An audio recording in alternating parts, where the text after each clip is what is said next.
Yeah, just the beavers. You also did you change the camera angle on the other ones? Yeah, yeah.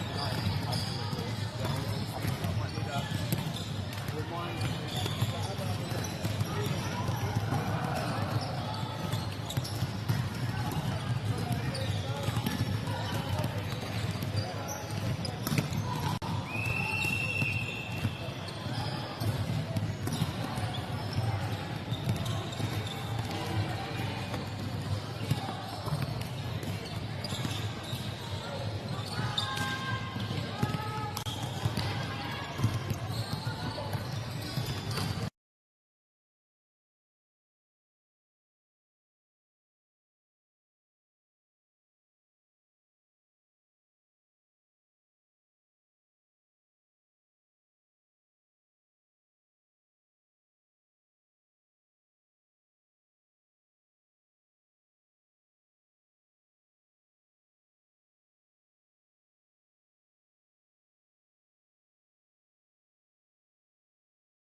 Maybe I should do that instead of walking around.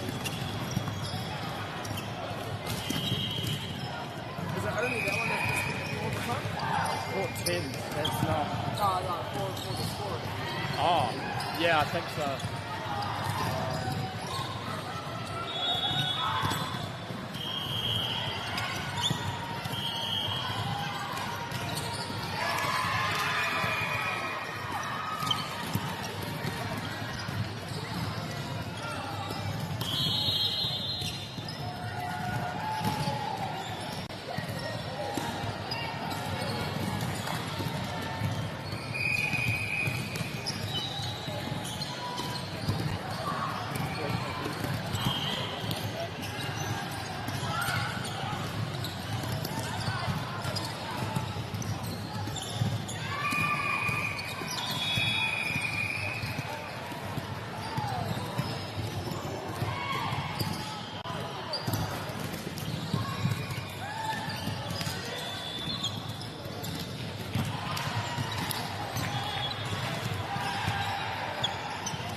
about that. The first article in ours. Again, down.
Yeah,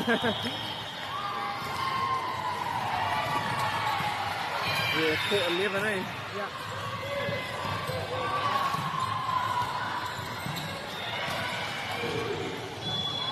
Okay, here you go. Can you pass that back to the table and I'll get it updated.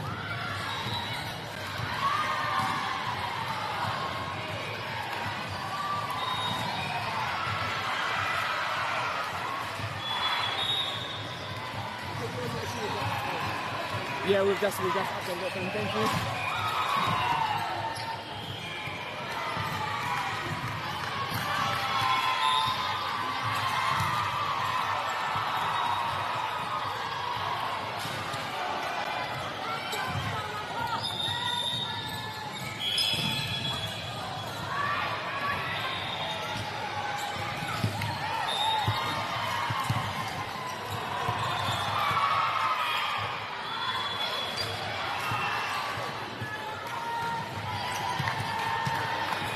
We're updating the names now, so the names will show up soon.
Global warming is incredibly serious. We need to cut emissions, but we need to also absorb carbon out of the atmosphere. Growing trees is the only tool we have in the toolbox for taking carbon out of the atmosphere that we can do at scale. Pinus radiata takes carbon out of the atmosphere at about 5 to 10 times the rate of native planting. And so what Nativa are doing is planting the Pinus radiata to absorb the carbon, and then they're transitioning that forest into native forest so that we get the biodiversity benefit.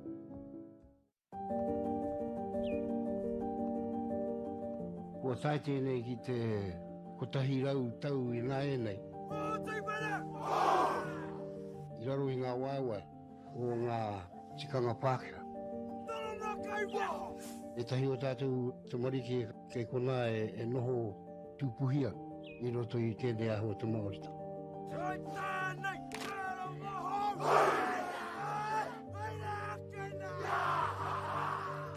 Nā reira, he mea huatu tēnei ki a rāta.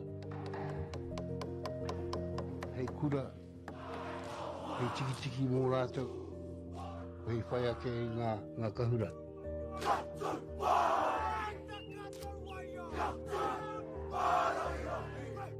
Hei whaia tu I o rātou hia, ke mōhia I rātou ko wai rātou.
Global warming is incredibly serious. We need to cut emissions, but we need to also absorb carbon out of the atmosphere. Growing trees is the only tool we have in the toolbox for taking carbon out of the atmosphere that we can do at scale. Pinus radiata takes carbon out of the atmosphere at about 5 to 10 times the rate of native planting. And so what Nativa are doing is planting the Pinus radiata to absorb the carbon, and then they're transitioning that forest into native forest so that we get the biodiversity benefit.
started. I haven't taken hold of the spin off yet. You want to go do that now? I'm going to go about 18. It's dropped. Okay, you want to sort that out? Okay.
Yeah, just swapping these sports over. Okay, cool.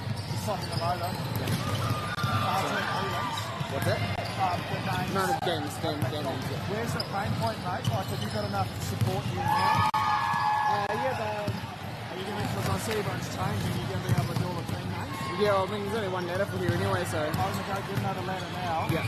What's happened to that other guy that was down near the block? He's just been over to see if Port 18 has been looked at, because someone put up the. So what we might do is He's been good, like. Has he? Yeah, he's So we been might keep him and you in here. So There's the other girl with him. Is she the other part of the crew, or is she? The other girl's Eli's girlfriend, and they can just stay in that arena. Oh yeah.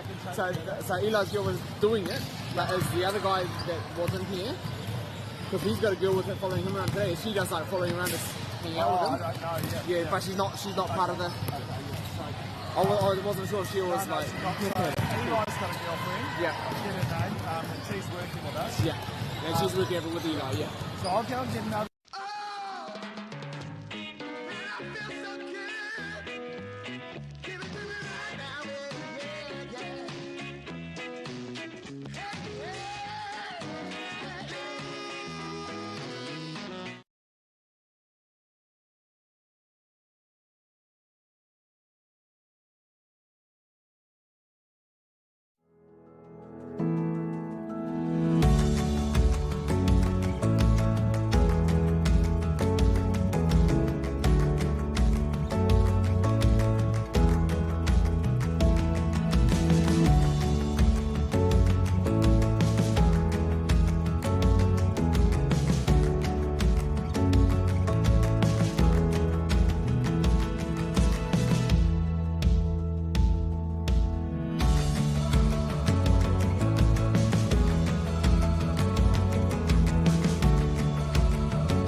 Global warming is incredibly serious. We need to cut emissions, but we need to also absorb carbon out of the atmosphere. Growing trees is the only tool we have in the toolbox for taking carbon out of the atmosphere that we can do at scale. Pinus radiata takes carbon out of the atmosphere at about 5 to 10 times the rate of native planting.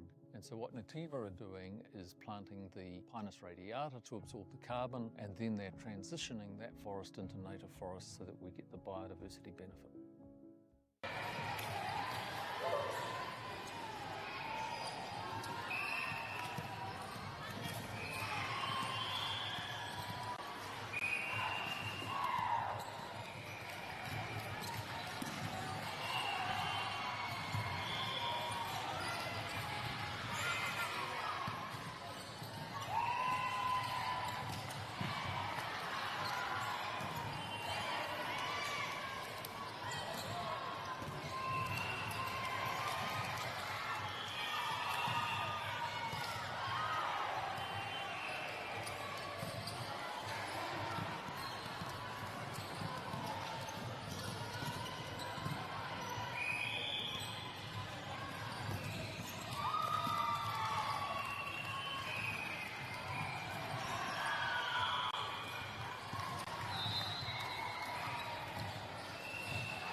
Yeah, that looks great. Yeah, just do 12.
Global warming is incredibly serious. We need to cut emissions, but we need to also absorb carbon out of the atmosphere. Growing trees is the only tool we have in the toolbox for taking carbon out of the atmosphere that we can do at scale. Pinus radiata takes carbon out of the atmosphere at about 5 to 10 times the rate of native planting.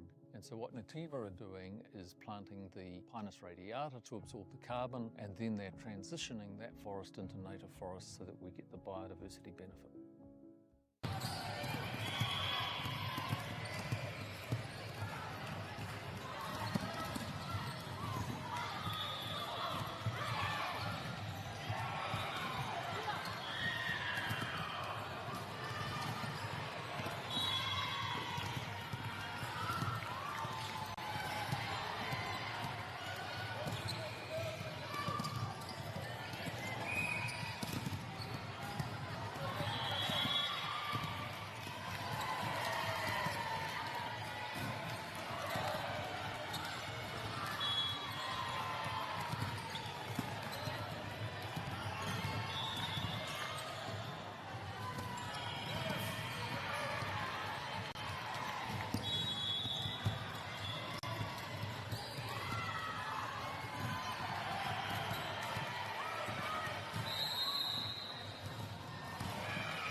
tai tēnei ki te kotahi rau tau I ngā e nei.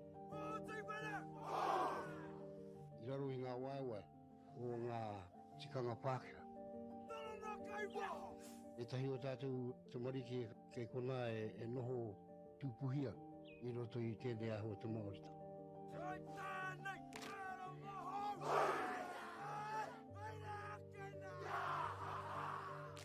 Nā reira, he mea huatu tēnei ki a rāta. Hei kura, hei tiki mō rātou, hei whai ake I ngā kahura.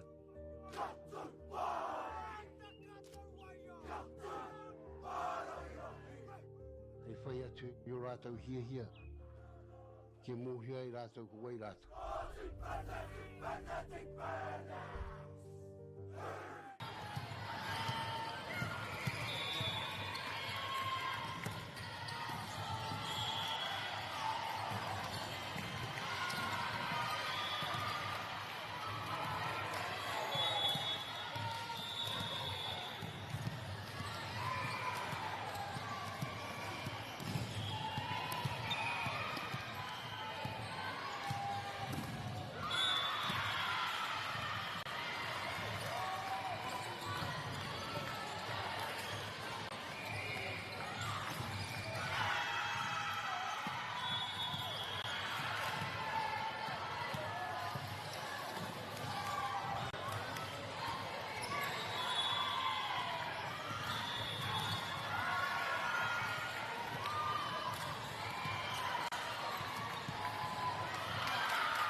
watching it online when it happened.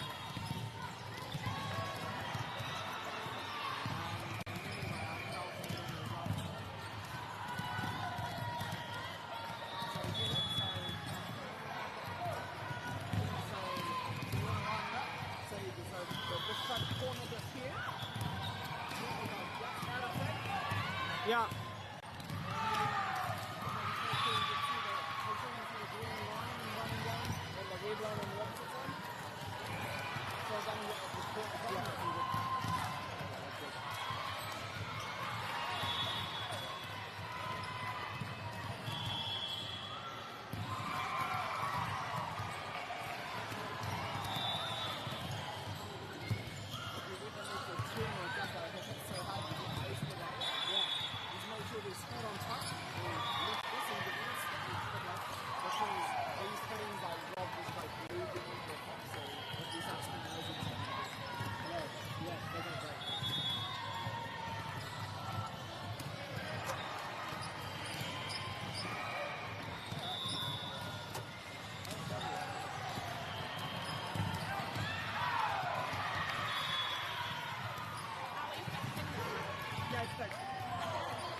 It'll probably take a minute to come through. The place outside is going up. Yeah, it's still located underground, but up there it's not underground. It's just going to take a minute.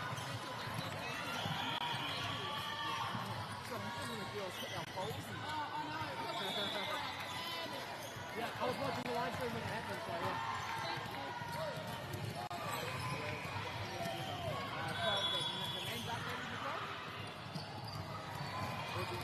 I just did the angle. So I just on the meeting.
Global warming is incredibly serious. We need to cut emissions, but we need to also absorb carbon out of the atmosphere. Growing trees is the only tool we have in the toolbox for taking carbon out of the atmosphere that we can do at scale. Pinus radiata takes carbon out of the atmosphere at about 5 to 10 times the rate of native planting.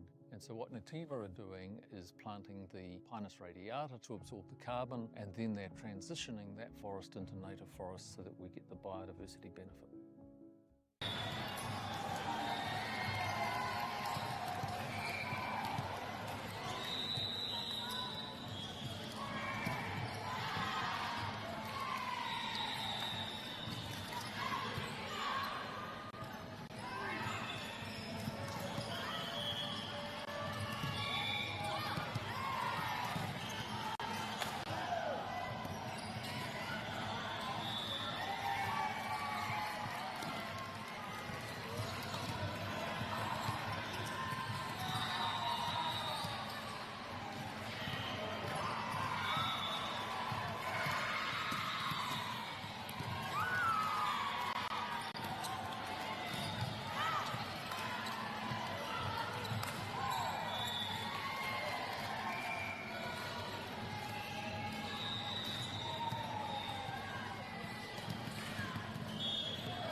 why they're so close.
go? I think too many greens.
picking.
Yeah, they're both still on 100, and they're both two charges. Yeah, just need to zero out that score. Yeah, that's it. My great done.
Kia ora, kia ora. Ai kia ora, ko hine rani tēnei. Kei te pāpao hoa i tēnei o nā kēmu, aroha mai mo taku tai tūreiti mai. Kua tuku te pōro, kua puta, engari kei te pai. Piro anō kei te haere, ko hatu te pōro ki tērā atu o nā taha. Kei te tatari mo te kaiwa wao. Ai, kua tuku nā te pōro. Pai tonu te tuku atu ki tērā taha. Pai tērā ārai, kua tuku nā ki te parirau. Kua kirihia, tētāia, enari kei te pai. Kua kaki ki te kaki tēnei kēmu, neck to neck. Ruapiro ki a Aotea. Kua tukuna te pōro, te libero, pai tērā whakatau, pai noai ho tērā, i hina tērā o nā taha, nō reira, me tarai anō.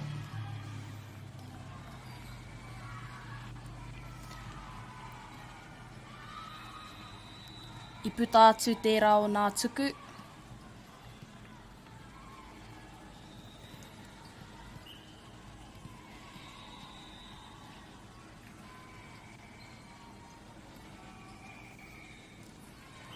Tuku whakaruna, te kaharawa o tērā o nā tuku. Kei te kite i te hiakai, i roto i nā tīma erua.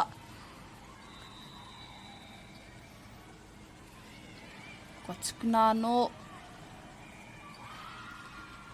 I nana ana mawaru, enari, hei tērā piro anō, ka kitea mena ka tāia e ia. Kia kaha e hine. Kua whakatā nā tīma erua, he kimi rautaki te mahi, he whakawhiti kōrero te mahi.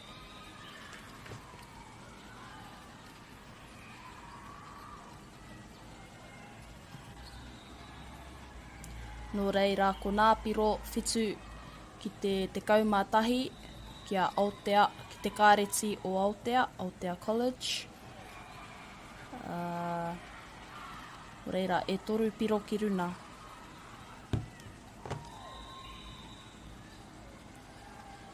Nama whitu, te kaituku, e hia kēnei nā wā, kua tutuki tōna tuku, no reira me ki te anō.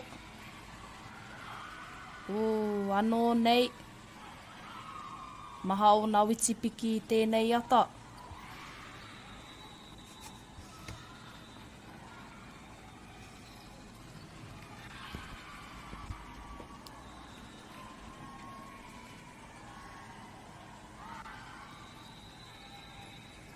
Kua puta tōna tuku. Kua hatu ki tēnei o nā tīma.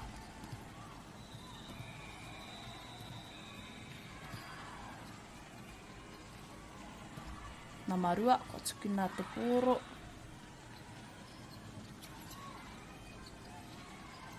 Tukuna ki te parirau, pai tērā patu. Rārani o muri.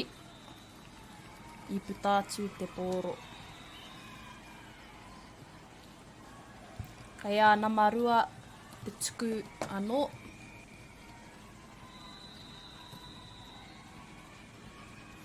Hei tērā pāhi.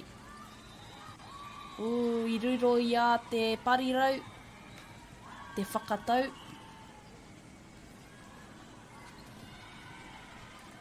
Kua hoki atu te mana ki tērā taha o te tēneti.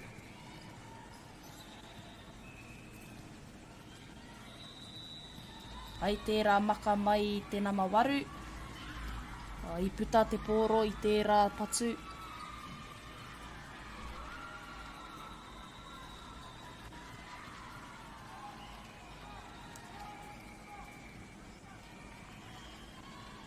He tuku whakaruna. Hina tonu atu e nari kei te pai.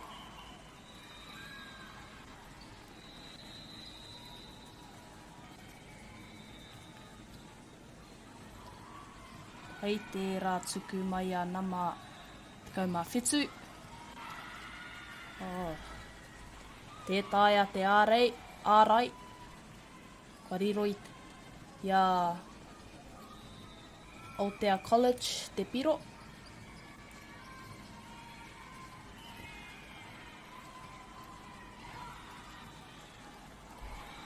Ka harawa tērā o nā tuku, ka puta te pōro.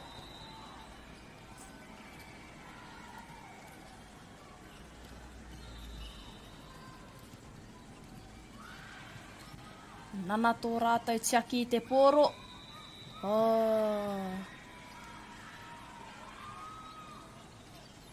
Kare kau o nā wai reira ki te tautoko i aia, engari. Hei tēnei wai. Tai ai rātou. I roto tonu tērā tuku. Wariro i a rātou anō te tuku.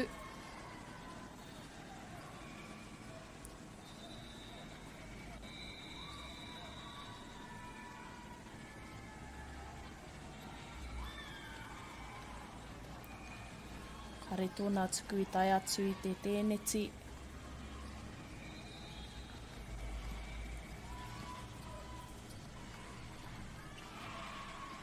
Pai tērā pāhi kikowhiti. Tukuna ki te... Keri tonu tia! Engari tētaia te whakahoki atu i te pōro. Pai te hiakai o te libero.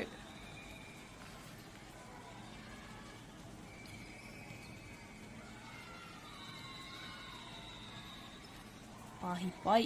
Tuku atu ki te parirau. Paputa te pōro.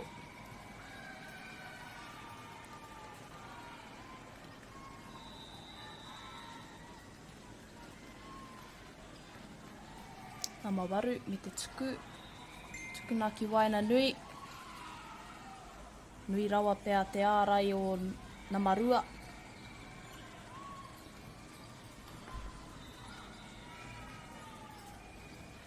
Whawhiwhi wā whakatā no nā taha ērua, hiki mirau taki he whakawhiti kōrero te mahi. Kei te tino ki te i te hiakai, i roto i nā tīma ērua, ko Ngāpiro 15 ki te 17, ko Aotea, ko te kāreti o Aotea Kairuna.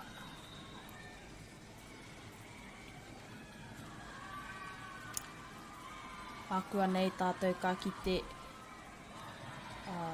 i te hua o nā prakitihi.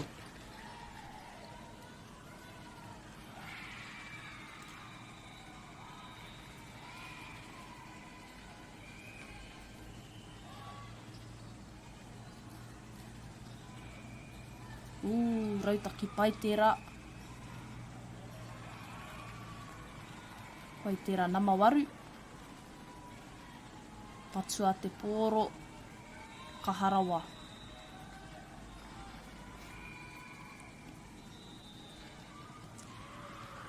Nama waru anō me tōna tuku ki te libero. Te parirau me tōna tipi. Koi tonu.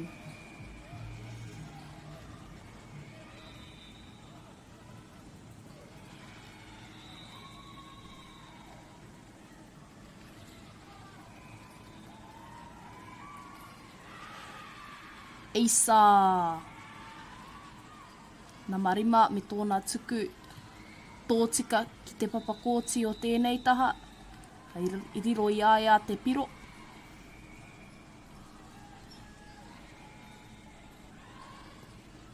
Pāhi mai te libero, tuku atu ki te parirau. Ko taua parirau anō me ona me tōna rina kaha.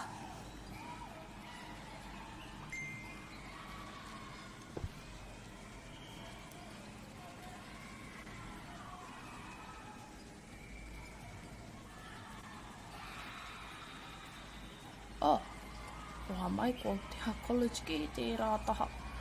Ārai! Pai tērā nama. Tēnei he taiapa ārai tonu atu i te pōro.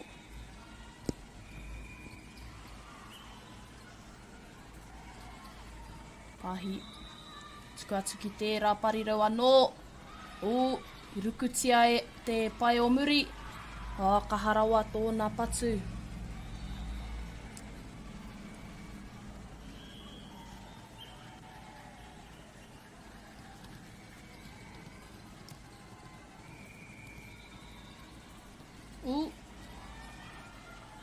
Ki te au i te tōna wai.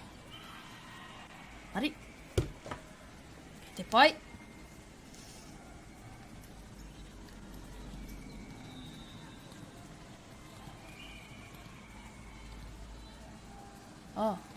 He hapa wai.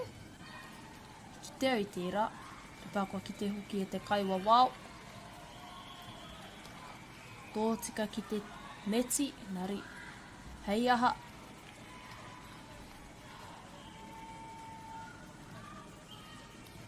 Have I been saying te neti this whole time? Weke reru tērā tuku. Nari. Tai rātau te tiaki te poro. Ārai. Tērā. I pā tōna rina ki te neti pēr.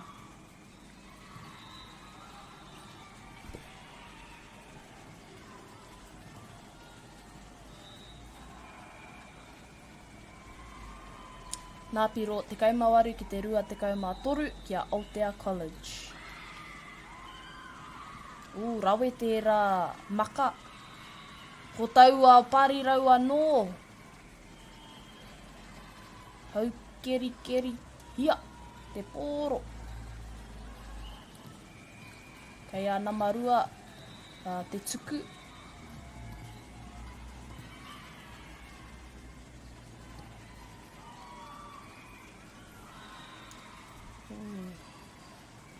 Rawe.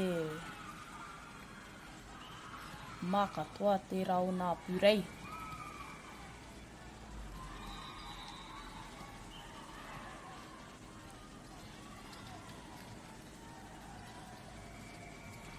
Ka tatamutu tēnei kēmu. Kāroha.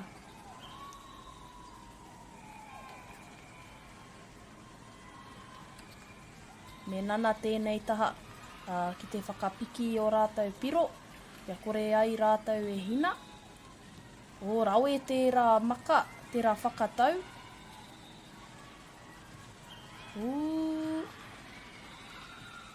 Ko ai ka riro.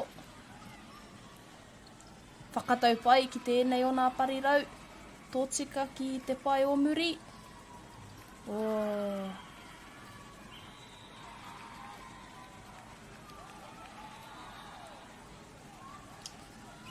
Ka taea tonu, rua te kaumatahi ki te rua te kaumawhā. Rawe tērā maka, whakatau ki te parirau. Kei te nana. Me te aki, ka rawe.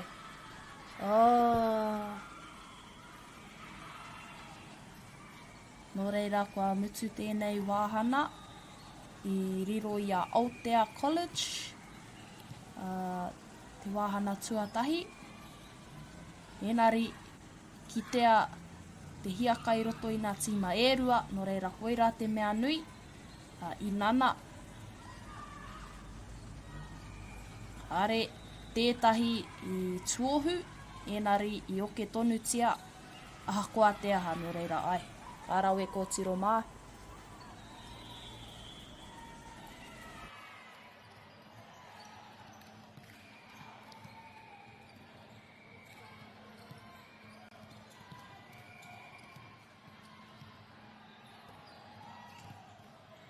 Global warming is incredibly serious. We need to cut emissions, but we need to also absorb carbon out of the atmosphere. Growing trees is the only tool we have in the toolbox for taking carbon out of the atmosphere that we can do at scale. Pinus radiata takes carbon out of the atmosphere at about 5 to 10 times the rate of native planting.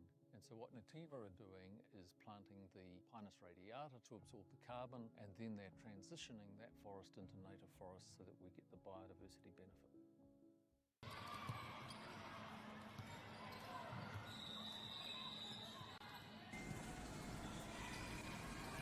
Te wāhana tuarua tēnei, o te kēmu. Aroha mai kare mōhi o kawai awai. Ai, Kare anō rātou I reri. Koe rā te whakatau. Ai, kei te tirohia nā kai tākaro. Reira, kāre tērā I...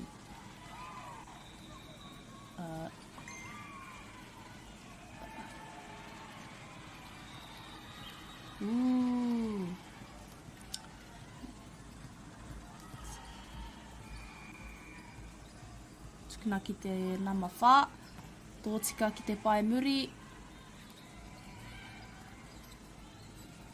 Rawe tērā whakatau. Libero, haramai ki te āwhina, tōtika ki te parirau. Taua tipi, nari, I nana tō rātou tiaki. Ka aroha, rawe. Rawe te effort.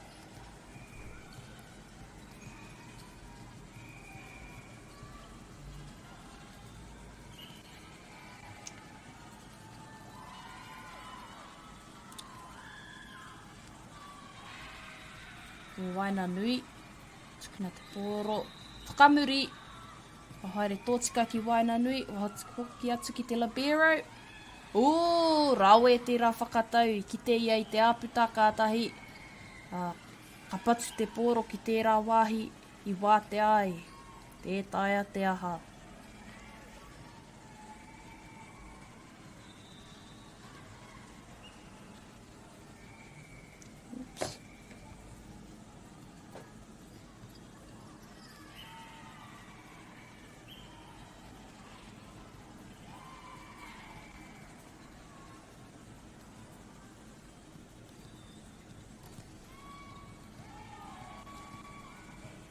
I hina tōna tuku. Rei, kei te pai. Tukuna te pōro ki tērā taha. Kia nama whā. Kei ai atu wai nainei.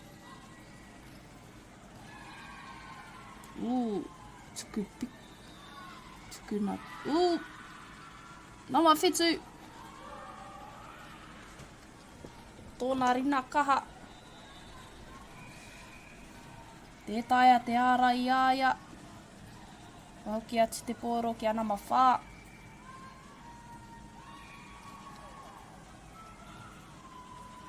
Rawe tērā tuku.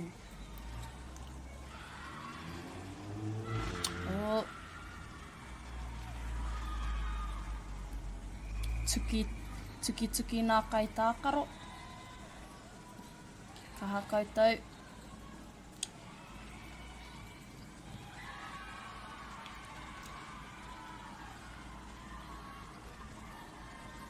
Libero.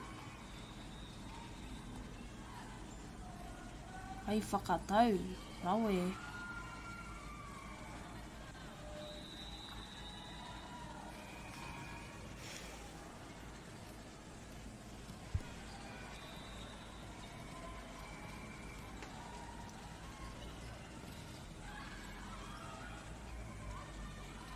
Ki te pōro whakamuri nari. Hei tēnei taha te ārai o nā ārai, ana mawaru. Riro I a Wakatipu te piro, toru ki te whā ki a Aotea College.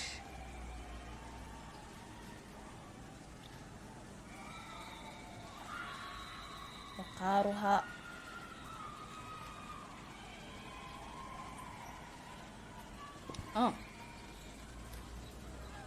Kareu ki te tērā.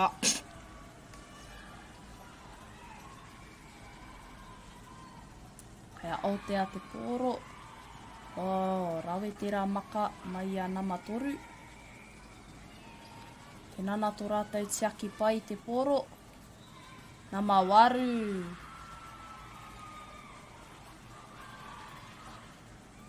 puta tērā.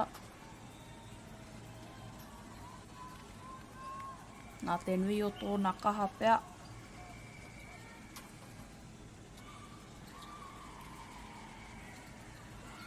Tuku. Ki waina nui, ai, rawe tērā i kite ia i te āputa i mua tonu i aia. Ai tērā. He awa i te pōro. He a wakatipu. Whāki te ono. Nā marua te kaumaono. Nā te wā. Trai anō.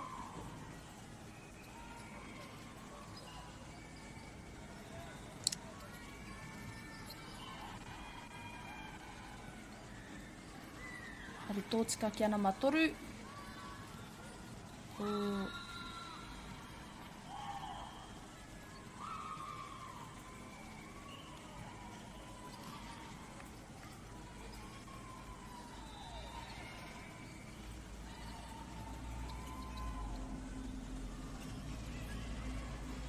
Clean.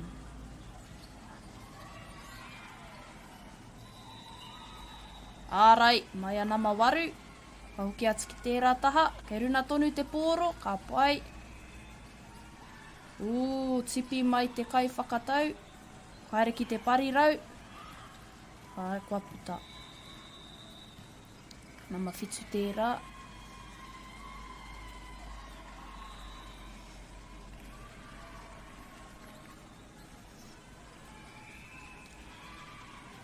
Ia te mana i nai nei.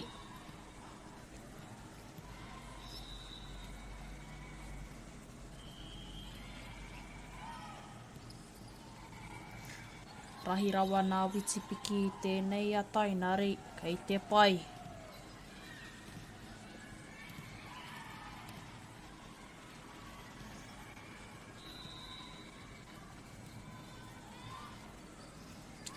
Maka mai te libero, rawe tērā whakatau. Rawe, ki te i te kaha i roto i tērā. Tērā pito rāno ia. Engari, i tāia e ia. Te whakatau ki tēnei pito anō. No reira, kei Aotea te tuku. Hea nama whitu anō. Nama whitu ka. Tētai whitu te. Rahi mai te nama waru. I nāna no i te aki.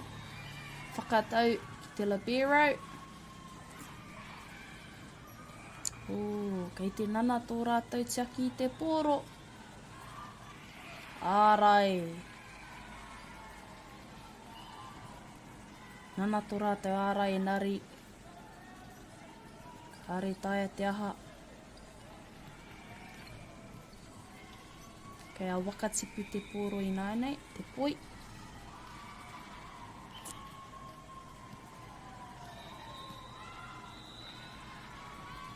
Nui rawa te kaha o tērā tuku. Haere tōtika ki waho.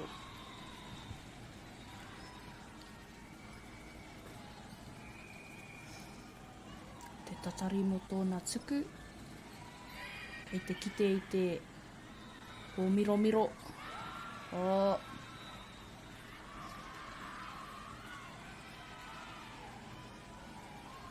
Kei te pai. Kua tini tō rātou rautaki, kua hoki whakamuri. Pai ai tō rātou kite i te pōro. Ana, kua kitea.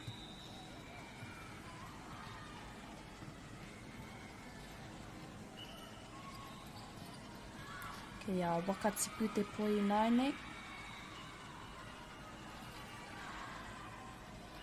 Rawe tērā maka. Nōnei taua whakatau. The whole play was clean. Rawe tērā whakatau whakamuri. Haere tōtika ki te kai tākaro waina nui. Ana. Hoi puato nutia.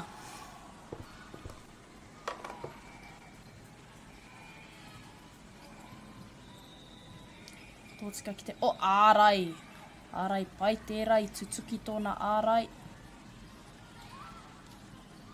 Libero, te pai o muri. Ana.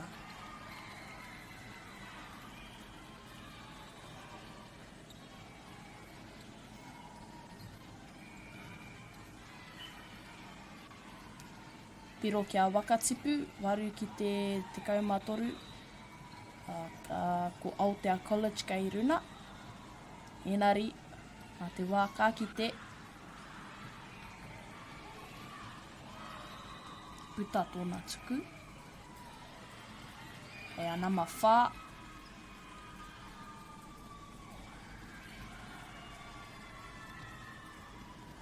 Tuku.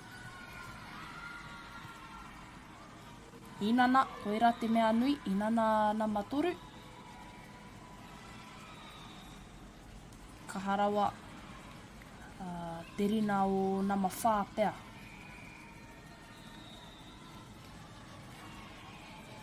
Tāhua tērā tuku. O, kei.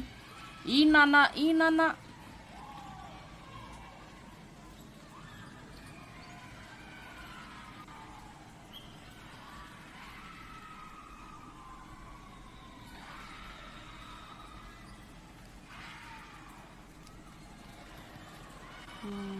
Oh, rawe. Tuki a rātau te tiaki i te pōro.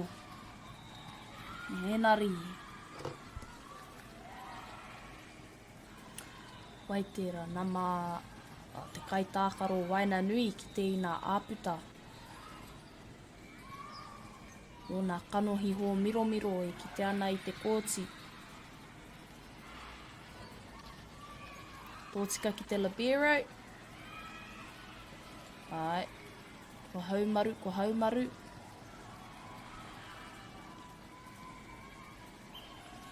I puta i te aerial, reira. Hea te kaiwa wao, te whakatau, te kua puta.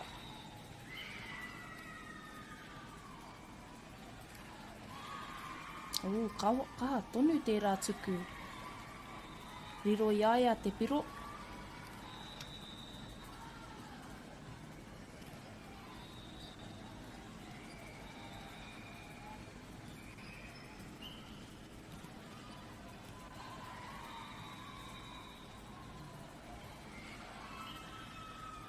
Awe, whakatau ki waina nui.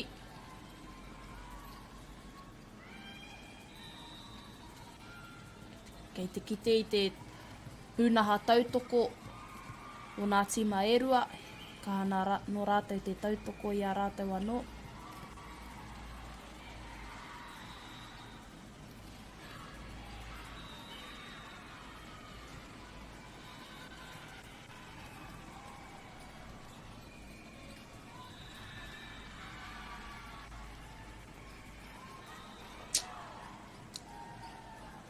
Nā piro te kaumatahi ki te 18 kia Aotea ki te kāreti o Aotea.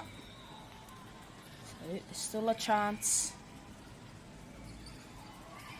O, kia kaha, rawe, i nana, koera te mea nui. O hehe au ka tutuki e rātou tērā piro.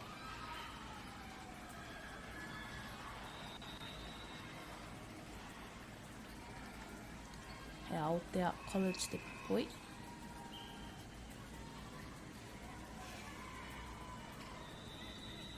Te wāhana tuarua tēnei, nā piro te kaumatahi kia Wakatipu, te kauma iwa kia Aotea College. Rawe tērā maka mai te libero, tōtika ki waina nui. Rawe, o!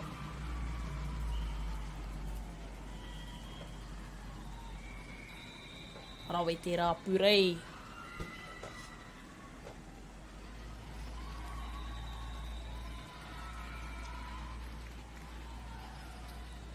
Kei te kite i te koi o nā kai whakatau, e kite ana i nā āputa.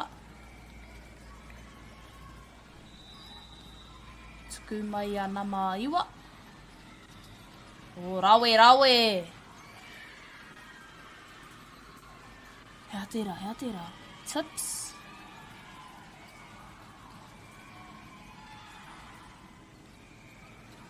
Rāwe tērā patu mai a nama whitu. Ki te i te honona o te whakatau ki te parirau. Eira, ai ka tika me riro i a rātou tērā piro.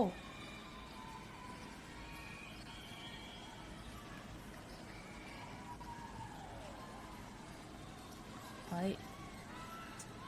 Whakatau ki te parirau. Tips. Awe. Tipi mai a nama waru. Ki te ia i tērā, i te wātea o tērā wāhana o te kōti.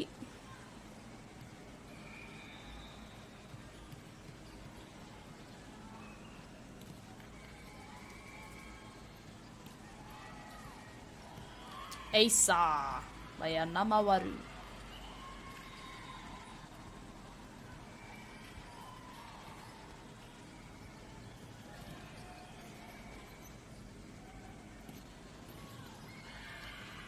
Maka pai. Katau ki Wainanui. Ki te, i te whoi o tērā o nā patu. Tētai a te aha.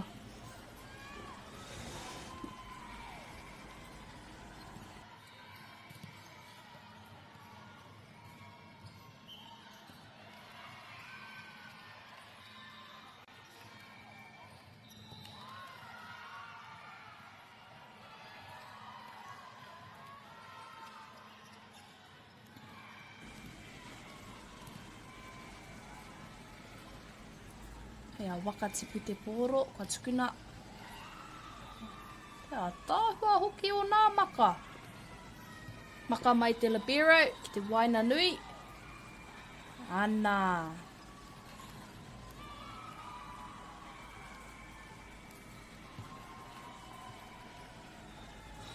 E te pirani a Aotea. Te he wā whakatā. Eira. Whakataki i tētahi time out.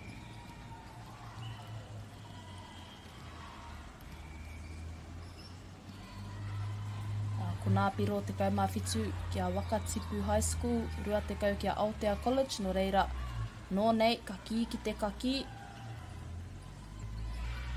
Tētai a te ki te kōwai, kāhua.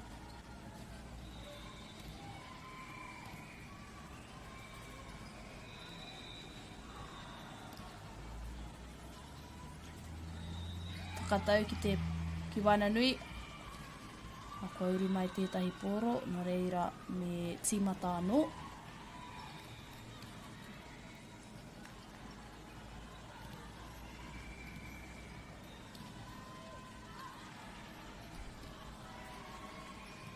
Maka. Oi ahua tuki rā Wainari.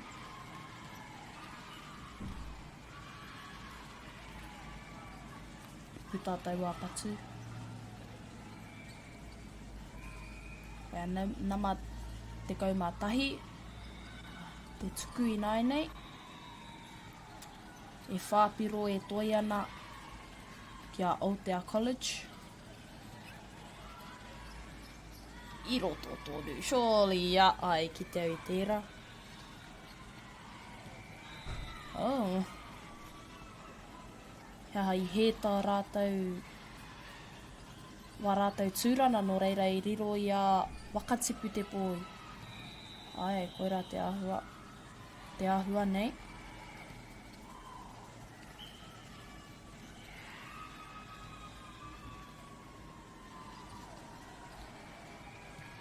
I puta taua tuku, no reira i riro i a Aotea taua piro. Rapea tētahi o nā ua tana o te tākaro poirewa ko te hurihana o nā tūna.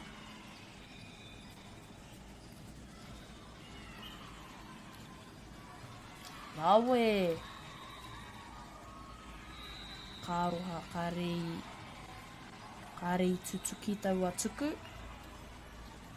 Nā piro te kauma iwa ki te rua te kauma rua, no reira tētai te whē ki te kowai kāhua. E kare, whana tonu atu te pōro. Hea waka tipu te pōro. Ko te hurihana o nā tūna. Nā piro te kauma iwa ki te rua te kauma rua, no reira tētai te whē ki te kowai kāhua. E kare, whana tonu atu te pōro. Hea waka tipu te pōro. Ko te hurihana o nā tūna. Nā piro te kauma iwa ki te rua te kauma rua, no reira tētai te whē ki te kowai kāhua. E kare, whana tonu atu te pōro. Rawe. Nā tōna wai pēa I hua ai rātou.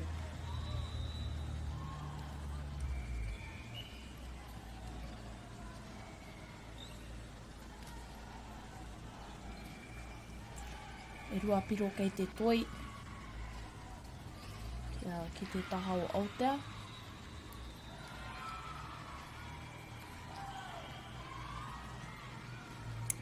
Kei te kite I te tautoko o nā hoa. He whakapiki I aia. Nō reira pai tērā, pai tau atu āhuatana.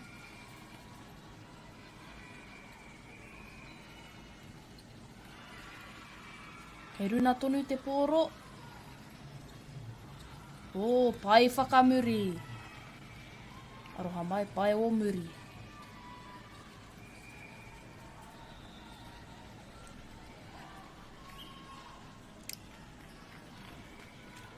Rua te kau kia Wakatipu, rua te kau mawhā kia Aotea.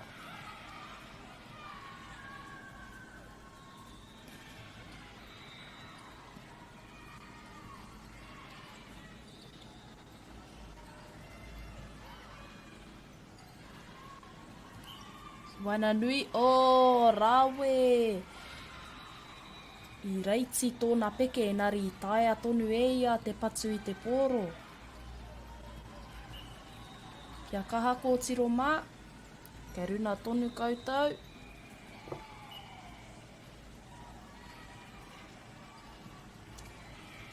Kāre kore kei te taumaha te kaituku I tēnei wā. Ka aroha. Reira, kua uti te wahana tuarua.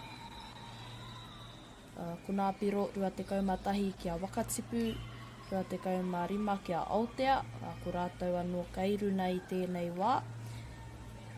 Nō reira, mena ka toa rātou I tēnei wāhana I haere mai nei. Ka eke anō rātou ana kamutu pēr te kēmu. Kāmutu pēr te kēmu.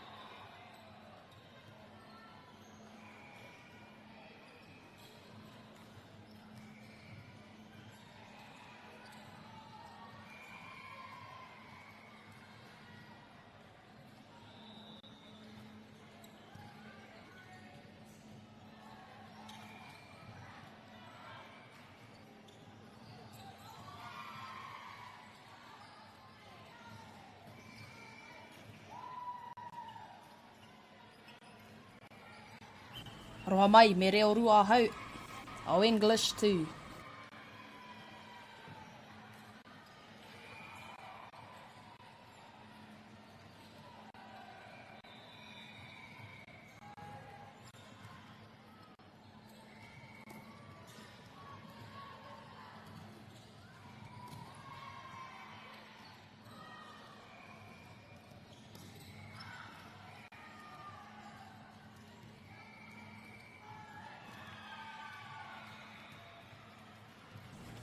Wāhana tuatoru, kei te kake mai nā kōtiro, ki runa I te papa kōti. Girls are setting up, getting their rotations right.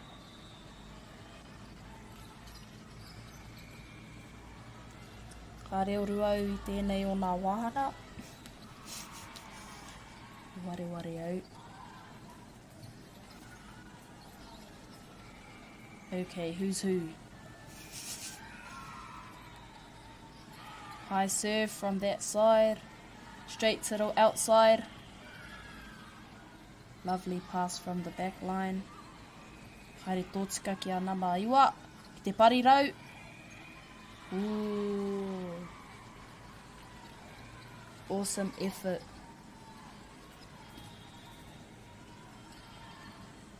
Kei a nama 3. Kei a nama 3. Te tuku I nai nei.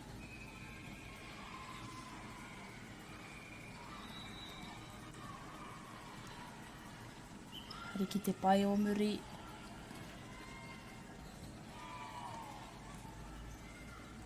Me whakapai rātou I o rātou purei. Little hit. Straight to the wing, great rally. Both teams Oh.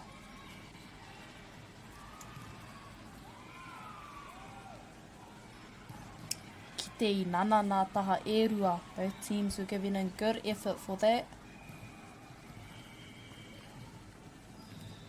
Ari kei a wakatipu te tuku. Number 3. Set to the outside. Bit too close to the net.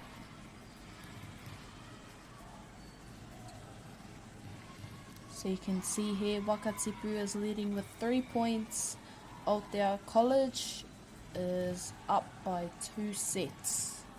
So there's no guarantee as to who will hua me ki. Straight to the libero. Unfortunately, there was no support in that play. That's okay. Another chance here.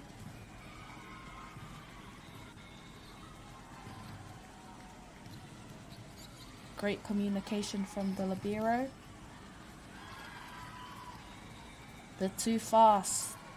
Te re rawa pea. Te rao nā tuku.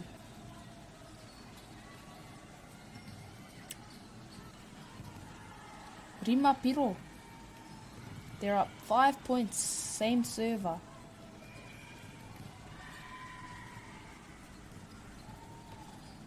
Anō nei. Taua kaituku anō.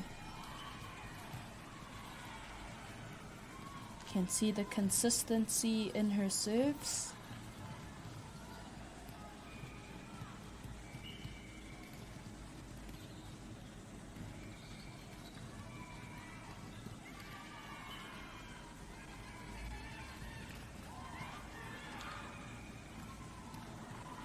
That serve was out, so the ball is now in Aotea's possession.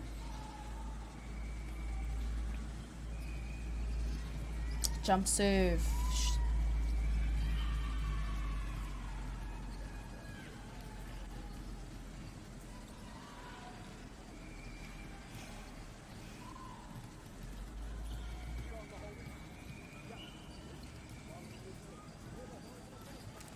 Tuku whakaruna mai a nama rua te kaumātahi. Straight to the libero outside. That was a lovely back set. Oh, awesome effort. Can see the hustle in number 3.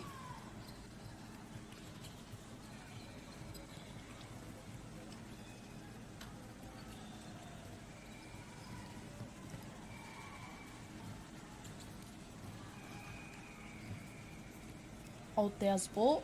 Kaya Aotea te poi. Menei te kai tākaro waina nui. Me tōna tuku. Ka aroha. Didn't quite make it.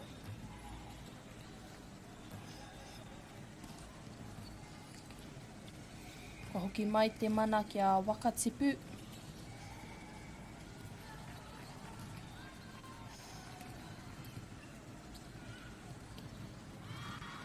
Unlucky.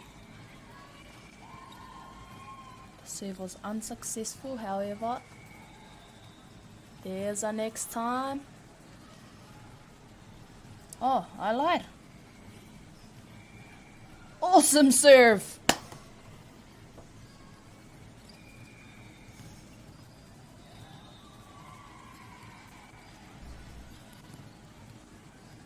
Straight to the back line. Lovely. Out to the wing. Awesome hit.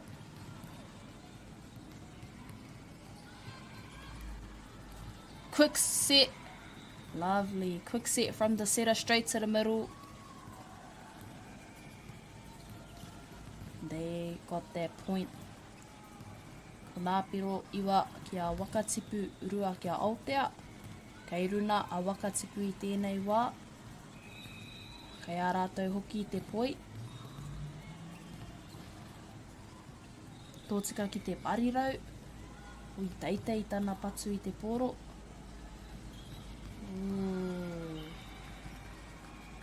Nā maaha tērā.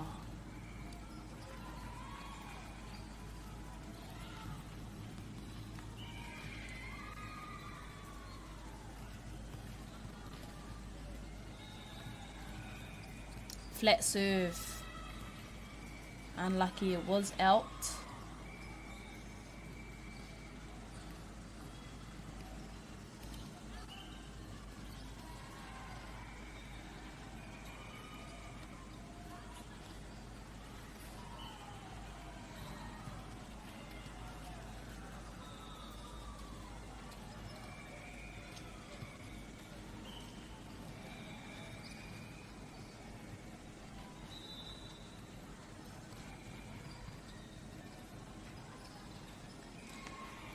Great support from this end.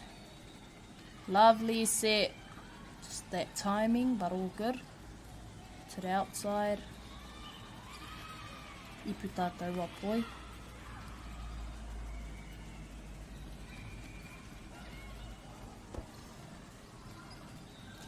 Ea Aotea te poi naine.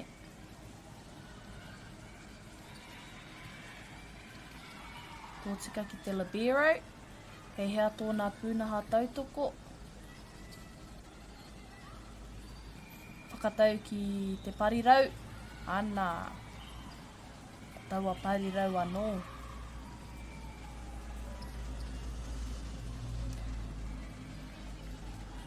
She is now serving.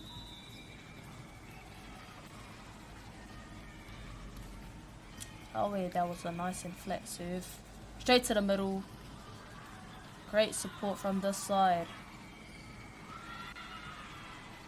I kitea te hiakai o taua kai tākaro, engari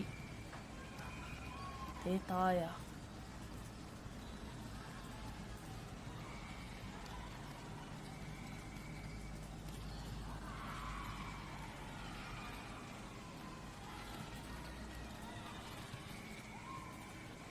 Ipu tātou atuku. Reira kai ana mā rua. Te wai nainei.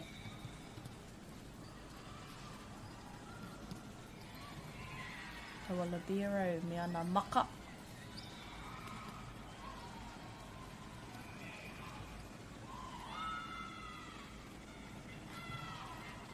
Fell short to the net, however. Wakatipu is up by 12. Aotea 6.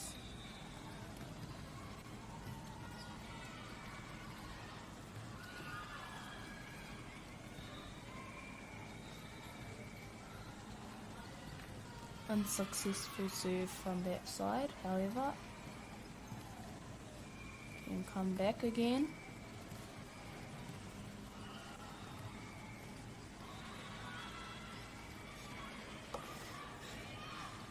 Ko nā tuku. Weinei pēr, koera pēr te wero nui o tēnei kēmu. Kia kaha ko tiro mā. Kei te kite i te nui puku o nā tānata.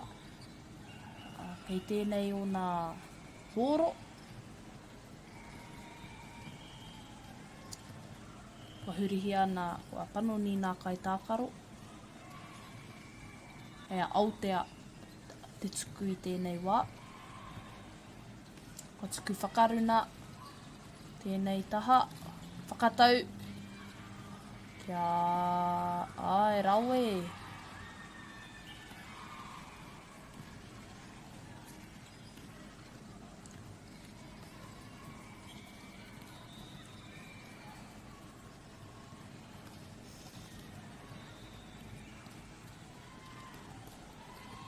Hea te whakatau. Ipu tātou atuku.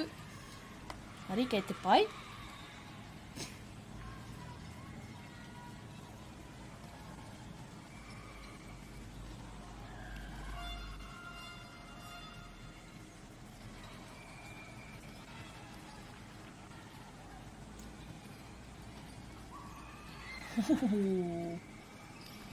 Clean hit. Oh. Hei te ki te kai ārahi i puta taua patu. O, no reira me wāna nā tahi rātau.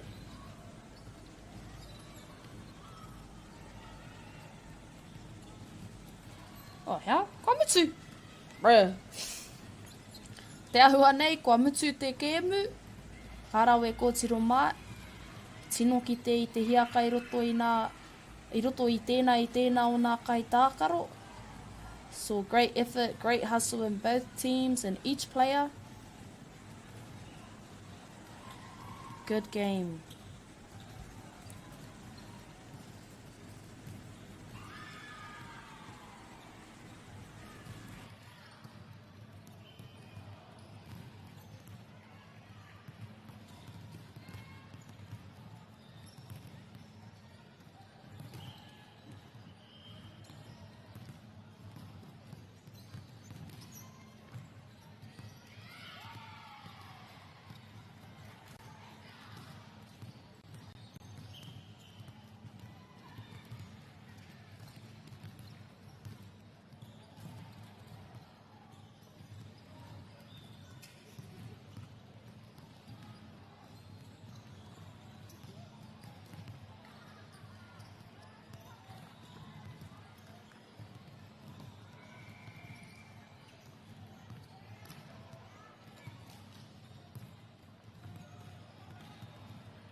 So these yellow ones here, they should be hornbeam.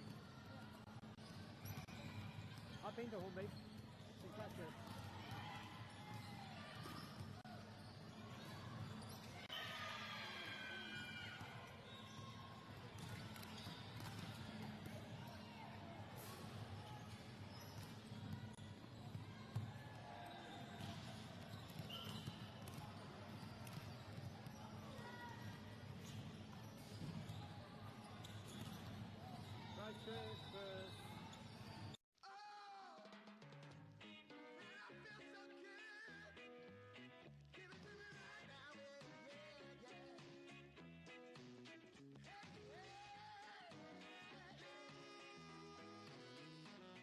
Funding is a real challenge. We know that a lot of schools face that ongoing, and the reality is if you go to a lower decile school in New Zealand, you are less likely to be able to afford to participate in sport. Obviously, having come through it myself with kids and being one of those kids myself who played sport, I know how much it defined who I was. And now being able to go, I can't fix it all, but we can help and try and give to those people who are going through really tough times. The forest should never have been taken off this steep hill country that's eroding, and it makes absolute sense to afforest those hills. What we're doing here is using the exotics to help that process get established. We're looking at a managed transition process where those pines are progressively thinned as the native understory establishes. We're trying to do several things here. Soak up carbon, establish native forest, and we're trying to improve biodiversity. You're achieving an awful lot with one program of activity. Te hui ngā te tinu, me te mana, kaupapa ahuri. Whakapiripiri mai, whakatatatata mai rā. ASB Polyfest 2026, ki Māori Plus, me whakaata Māori. What makes Bailey's altogether better? It's the energy we bring to every home, every commercial property, every investment, every development, and every farm. Because when the energy is right, you can feel it. Bailey's, altogether better. Want to catch a fuel bargain with Pumped at Caltex? Scan your Caltex app or AirPoints for 6 cents off per litre every day. And you can show your Super Gold card for an extra 2 cents off. Ah, feels good. Get the Māori Plus app. Download now on Google Play or the App Store with exclusive viewings and 100% ad-free. Quite like top tier. Watch us anywhere, anytime. Make Māori Plus your mate and stream now.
Kia ora.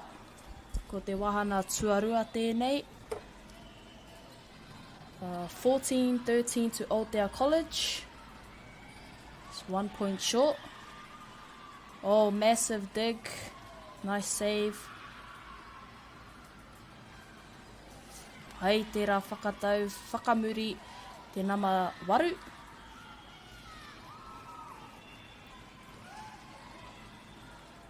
Hea, nama whā te tuku i tēnei wā.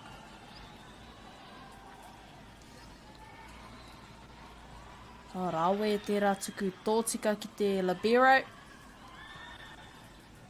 Good save from that side. Massive hit from the middle. Putātu ki te parirau. Tōtika ki te libero.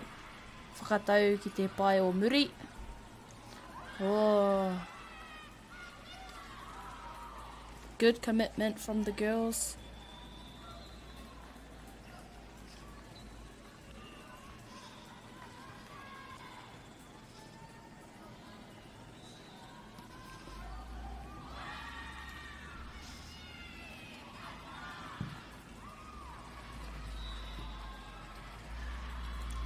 Tuku ki ana ma whetū.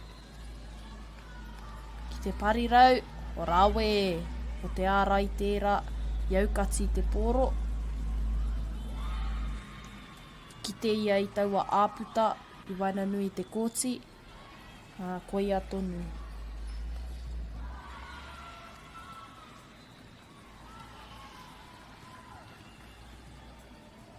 Ki te ahua tauri tēnā piro. Rawe tērā whakatau. Kei runa Aotea College.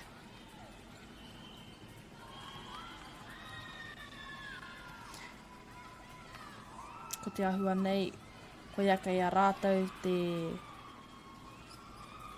wāhana tuatahi. I hapa i ko rā, engari kei te pai.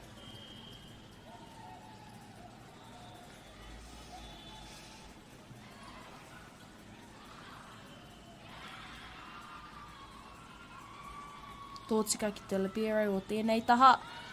Rawe tō rātou tiaki i te poi. Whakatau whakamuri.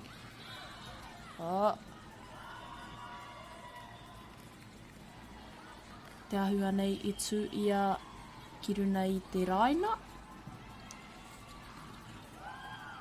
Hapa a waipea.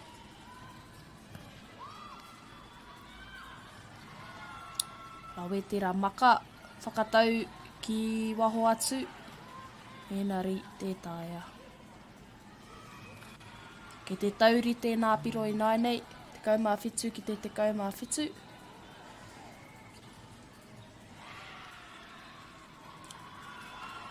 E runa tonu te pōro. Rawe tērā whakatau. Engari i rawa tōna kaha.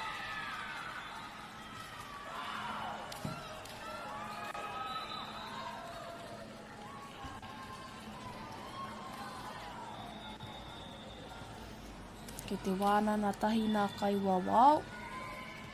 Te taha o nā kaiarahi o ia tīma.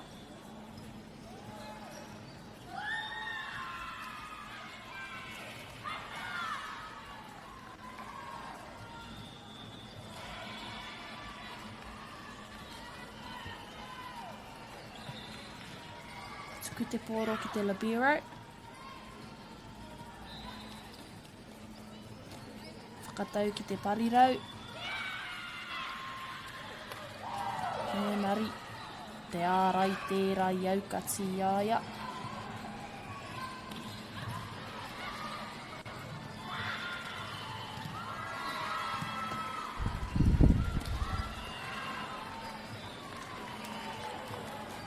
Nui rawa nā up and go spell.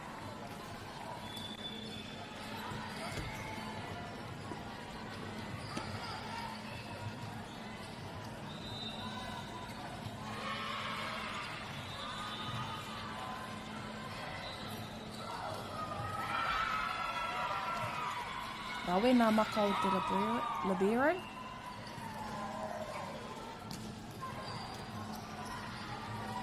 Tō tika ki te parirau. Rawe.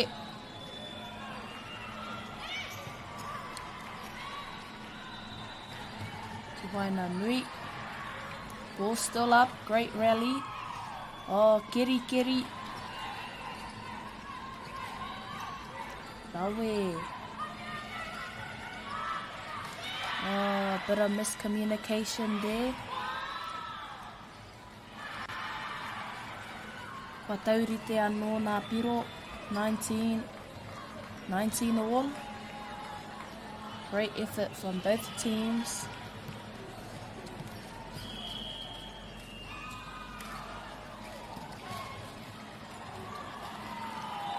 I puta tōna tuku.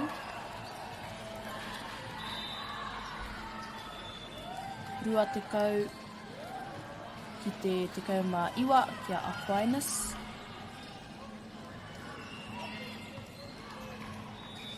Takatau ki te parirau. Oh, kātahi te ārai ko tērā.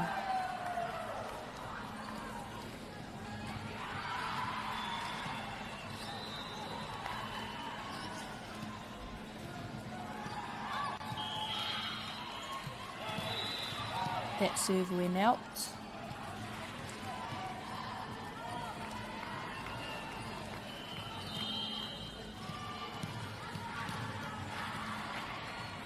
Who's to say which team will come out on top?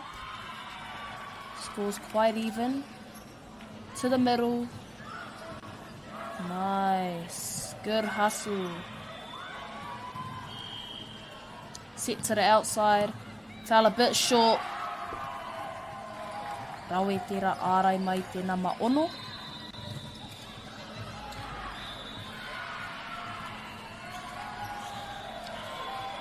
Kua whai wāhi whakatā nā tīma e rua. Heki mi rautaki te mahi.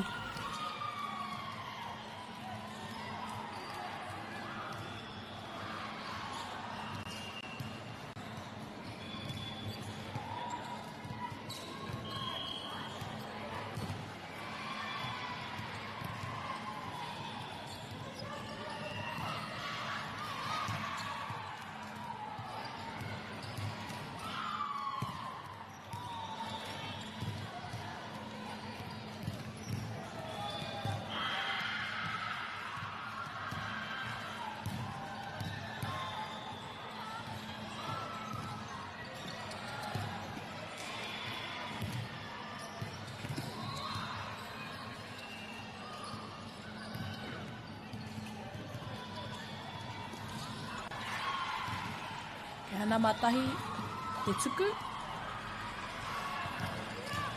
Maka ki te kai whakatau. Tōtika ki te parirau. Rawe.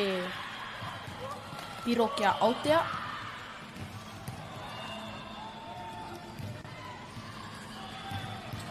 Kāre kore kei te taumaha. Nā tīma e rua. Matata mutu tēnei wāhana. Ko ai kāhua.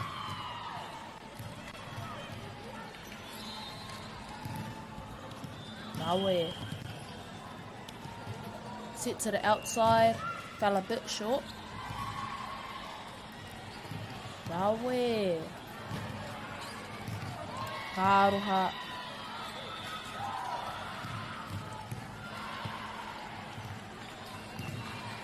Whataurite anō nā piro. Rua tekau mā rua ki te rua tekau mā rua. Kei te kite i nā cheerleaders o nā tahataha.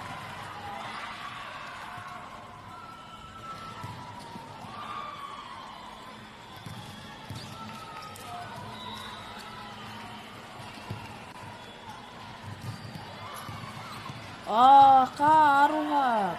Good hustle from the libero. The serve won that round. Match point.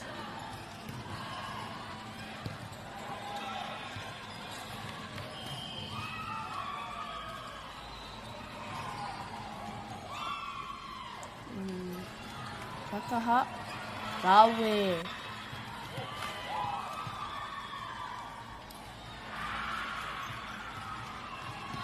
me pūpaki aka tēnei kaituku.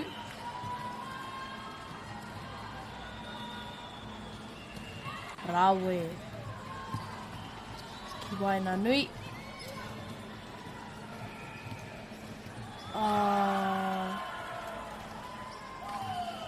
Good effort from both sides. Te ahua nei I riro ia Aquinas tēnei wāhana.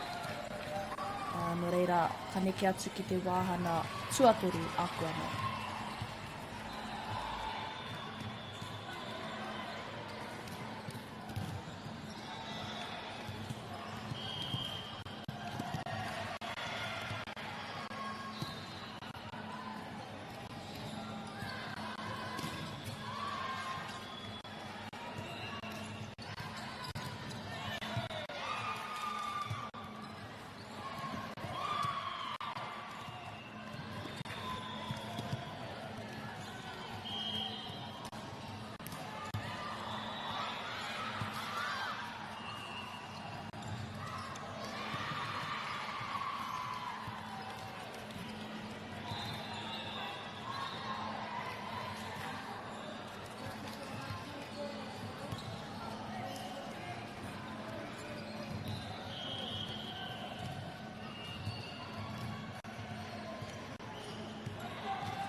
Ka whakaeke mai nā kōtiro me te wāhana tua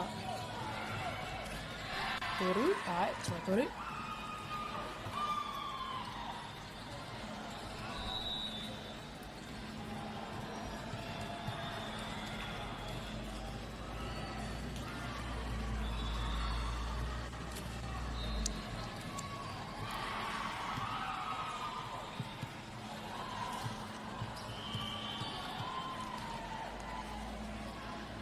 Rawe te kite I te wairua hīkaka I te huna tautoko. Te whakatika I te hurihana, te ahua nei.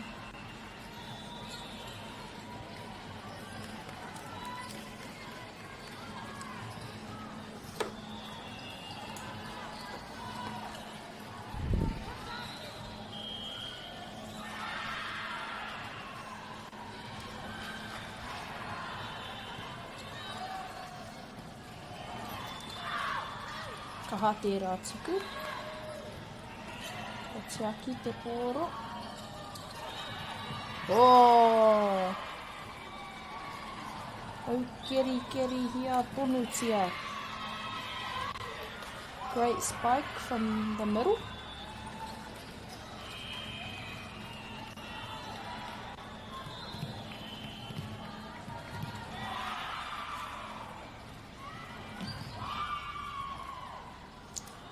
Whakatau whakamuri. Hei waina nui nai nei.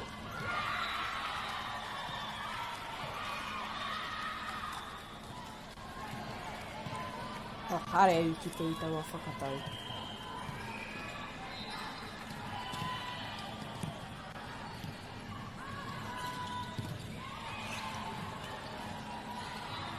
In the middle. Mean defense. Te ārai tērā o te kaitākaro o waina nui.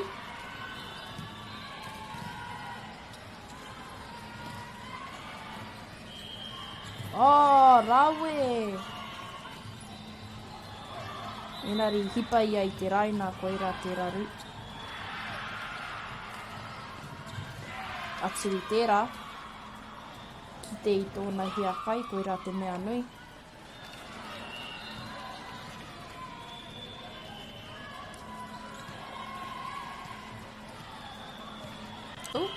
Oh, awe! Ka haumaru tonu te pōro. Ārai mai te rātaha.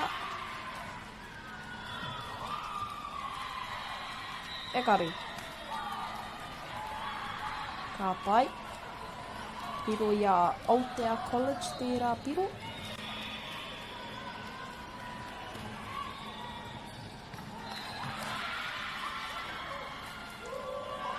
Tāhua nei he kaharawa nā tuku Namawaru.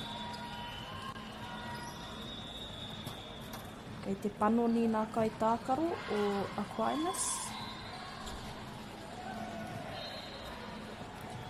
Score is 5-0 to Aotea College. Awesome serves from number 8.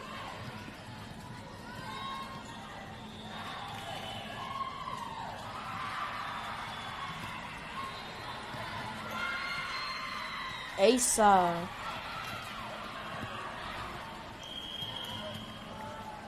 Seven scores on the serve.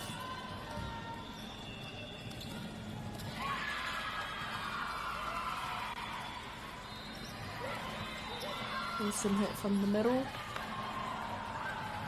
Keeping that same spot.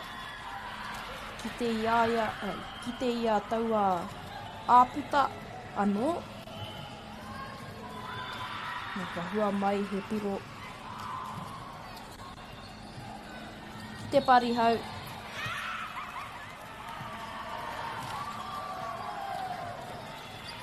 Iaha. Raue. Patu tōtika ki te rārani.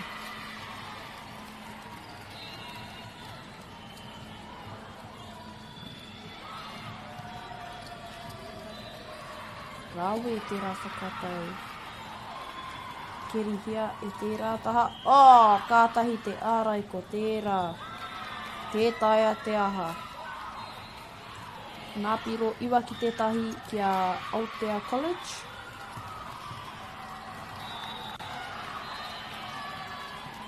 Ki te kite i te hikaka o tēnei taha. Rawe te rā keri. Rawe. Awesome hit from the middle.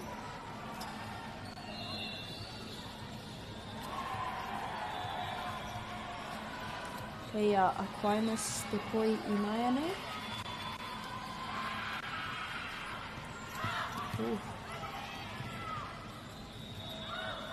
He runa tonu te pōro.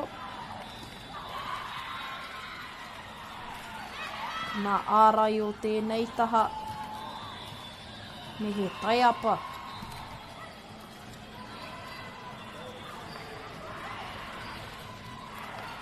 Good teamwork from that side. Awesome hit. Straight down.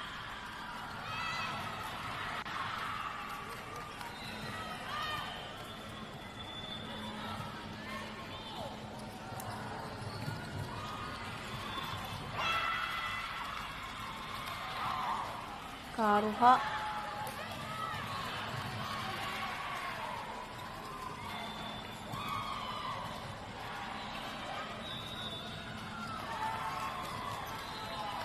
Hapai.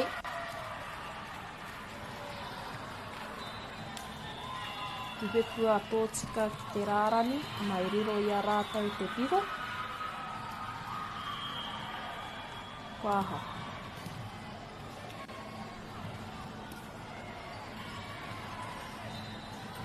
Ia Aquinas te poi. Ki te ahua nei kua mitu te kēmu. Ārawe nō reira, ko nā piro te kaumarua kia Aotea, toru kia Aquinas, I toa te kāreti e Aotea. Kawe tērā kēmu ko tiro mā.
What, like the actual frame? Yeah, yeah.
One.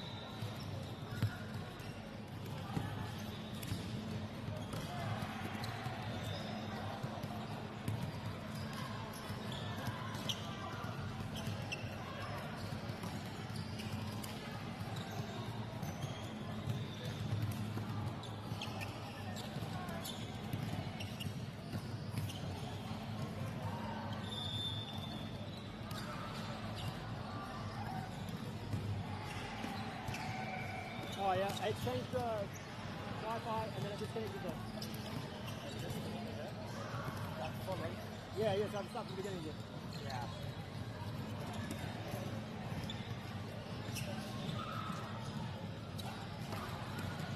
It's about Mongan. Now, Mongan New. You know how it's new in? AU.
Kia ora. Kua kenei ka tīmata tēnei kēmu. Ko nā tīma e whakaike nei ko St. Mary's College. Ko Waihoki, ko Opotiki College. Nō reira, kia au tonu mai.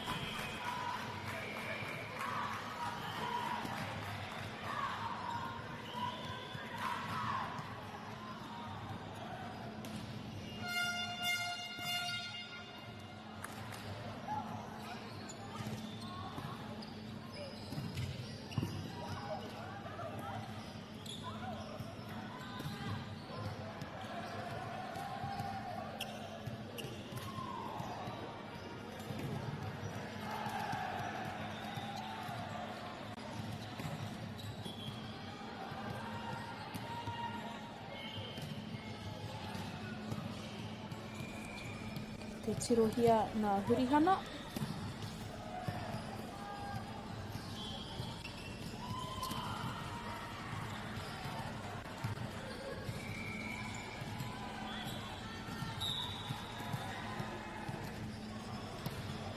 Awe.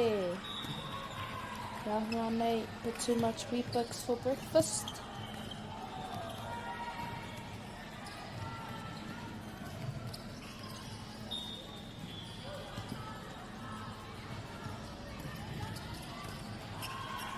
Whakatau ki te parirau. Oh, awesome hit from the outside. Great connection from the setter.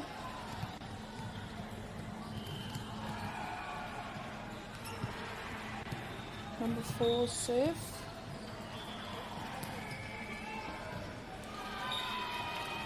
Ace short serve right in that hole right there.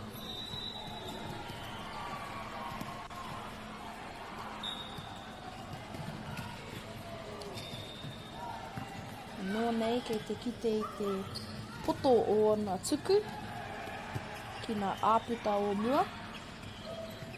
Kona ārai era.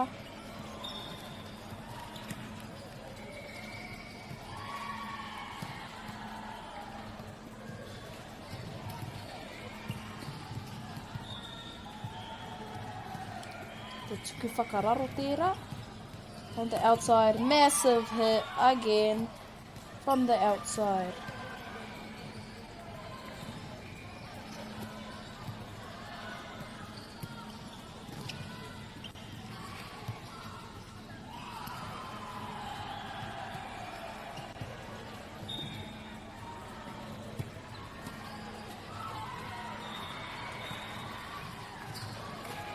Unfortunately, that serve went out. The scores are tied. Toru ki te toru, 3-all. Opotiki serve at the moment. Bit of a short set in the middle. Oh.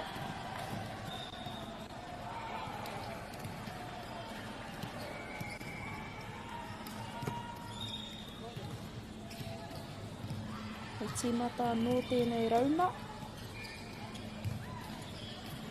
Whakatau ki waho anō. Bit of a short set.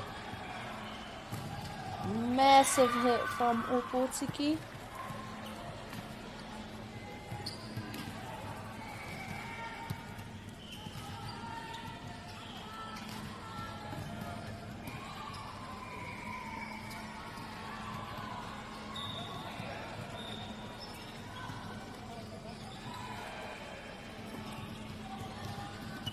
Tōtika ki Wanganui. Short set right in the middle. Oh, straight down the line. Looks like ref called a tip from Opotiki.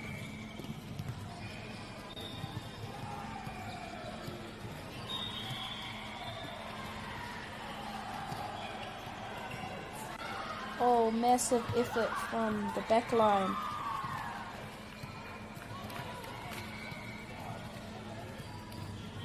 Do the mahi get the treats?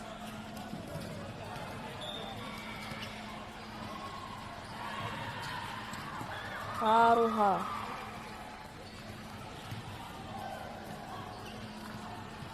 good serve from All Baltiki. They are now up by 2 points, 6-4.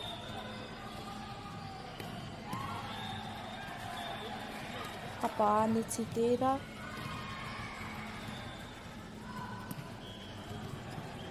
They are St. Mary's College, Te Pui Unaane.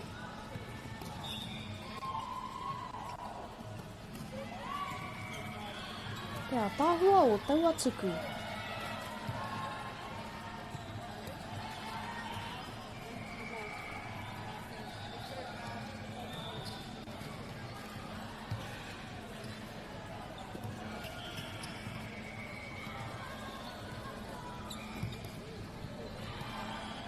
E te tauri tēnā piro, ono ki te ono, 6 all. Ooh, good serve. Second point on the serve. And number 5, St. Mary's College.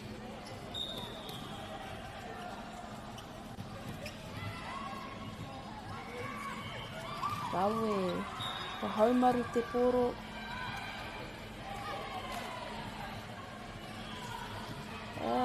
Te ahua nei pārātou ki te net, ki te kupena.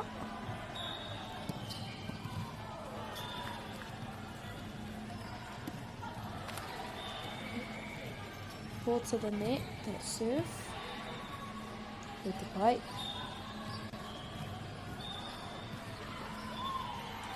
Same again. Kana piro iwa ki te whitu ki a St. Mary's College.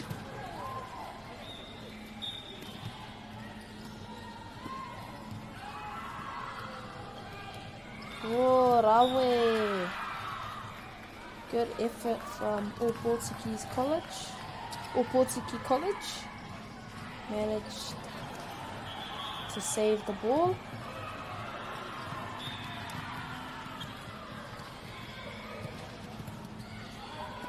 Baltika ki te libero.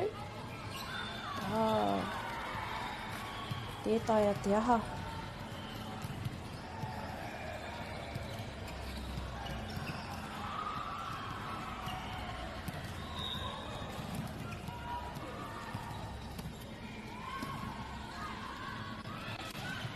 Oh, rawe tērā kiri. Mai te pai o muri. Whoa! Mean, massive as hit from number 5. Back line. Bit of a pipe.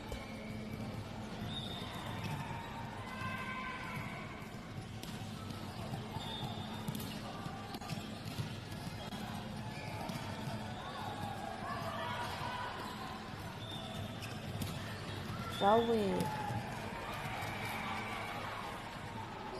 Ka nui te kaha o taua patu.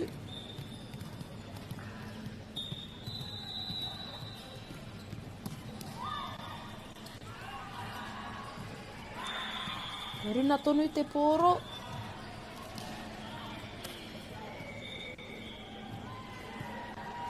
Good hustle from that side. Nā piro te kaumatoru ki te waru ki a St. Mary's College.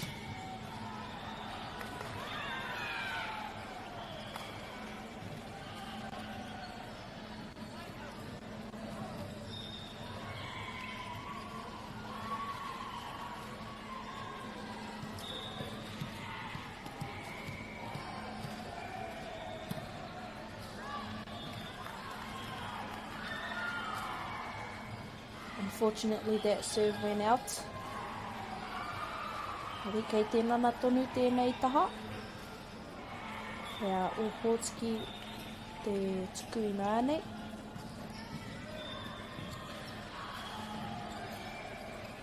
Back set. I ki te ia i taua āputa e wāte ana. Koira ka i riro ai rātau tērā piro.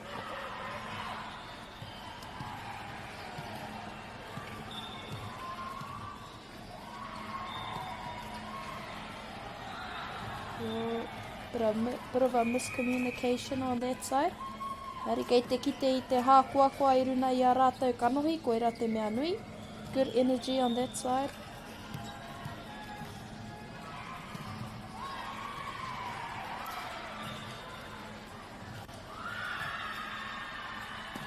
Rawe. Ko te hia kai nā taha e rua. Middle set, straight down.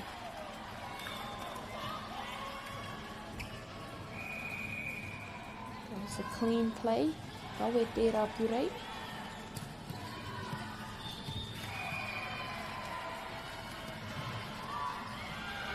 Ace point on the serve by number 4.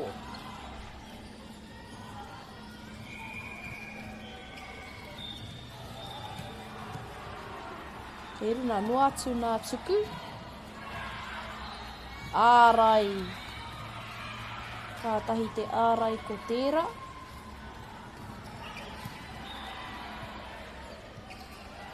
Ko nā piro te kauma iwa ki te iwa. Kia St. Mary's College. Rawe. Whakatau mai te libero. Back set. Awesome. Te parirau.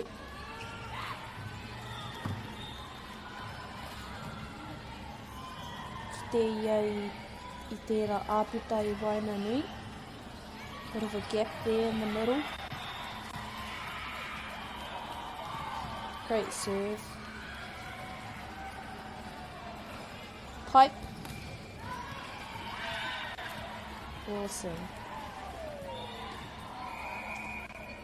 Only 4 points from St. Mary's.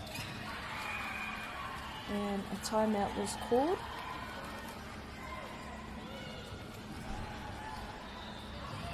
Spirits are still up, that's the main thing. Kia utonu mai aka nei tātou ka ki te nāhua.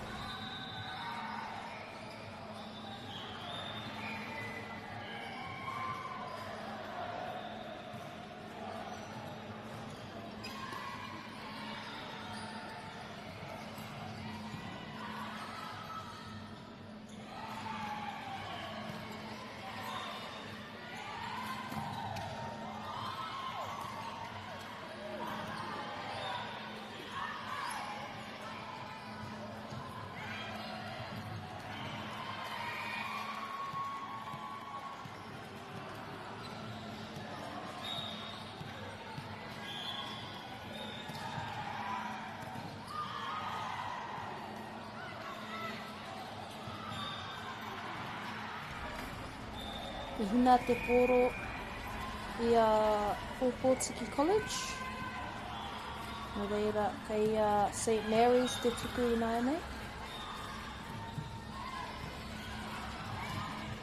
Ka hua nei, ka harawa tērā o nā tuku.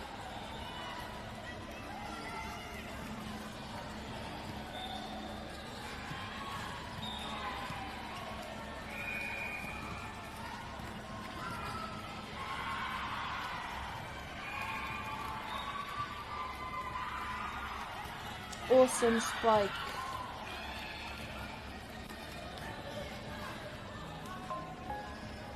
Ai rawa te patu mai I te parirau o waho. Seems to be match point.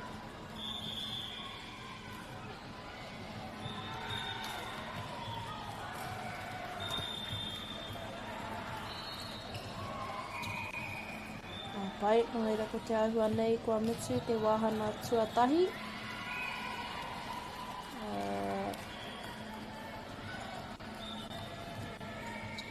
Awesome effort from both sides. And we'll see the outcome of round 2 after one day.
Ko whakaeke mai nā kapa ērua. Ko te wāhana tuarua.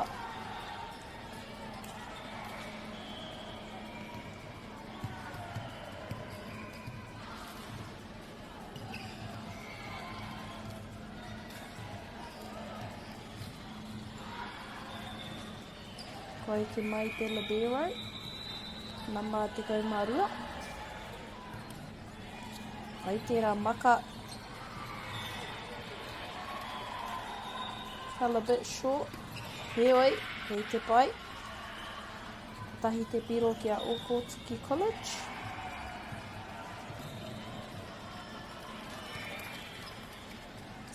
Waina nui, ai ki te ia i taua āputa.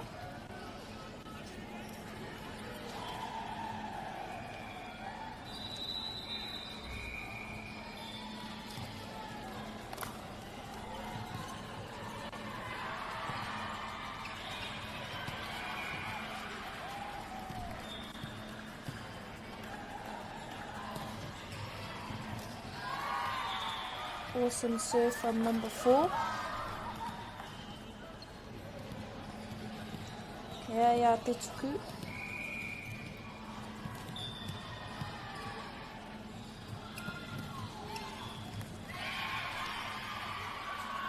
Ka hua nei I hina tana tuku, no reira ka ia Okotiki te poi ina ane. Ka tauri tēnā piro. Mean serve to the outside. Massive hit. God damn.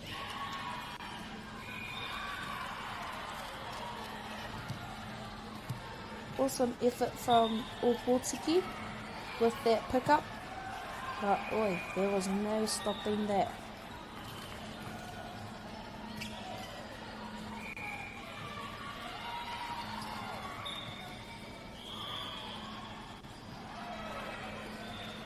Haka mai te libero ki Waina Nui. A tāhua.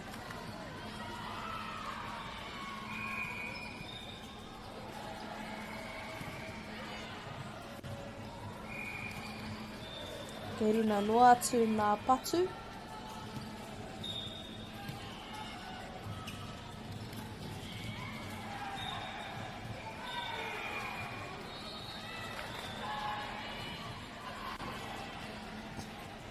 Tara huti ana te haere o nā tīma ērua. Hari, ko nā piro 5 ki te 3 ki a St. Mary's College.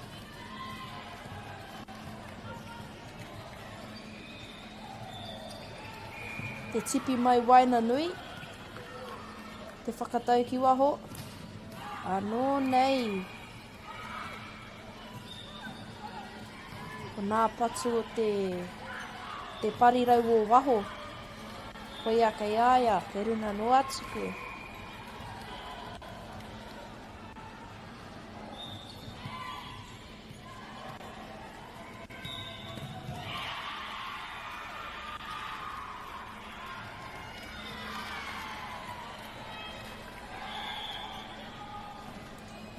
Asa serve from number 11.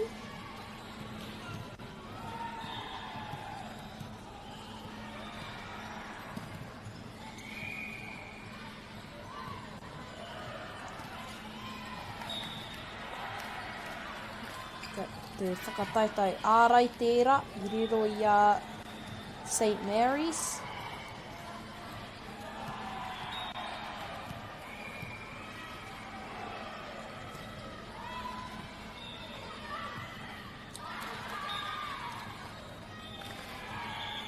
Te taia patera o St. Mary's, ko te nama te kauma 3. Te kauma 8. Te kauma 9.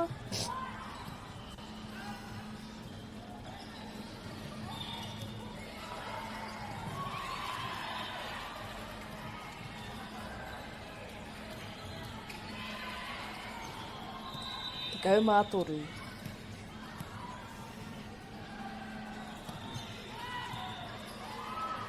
Awe tērā maka mai te pai o muri o Pōtiki. Ka puta ki te parirau. Oh.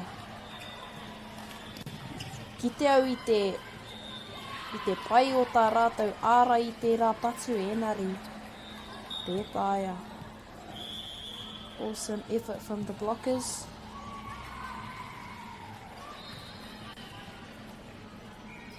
Whakatau ki Waina Nui.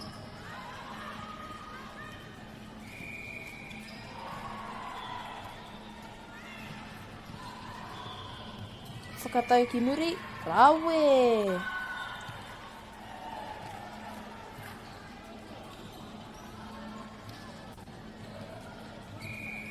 Te ahua nei i... rawe i riro i a Upōtiki i taua piro. Awesome hit from the back line.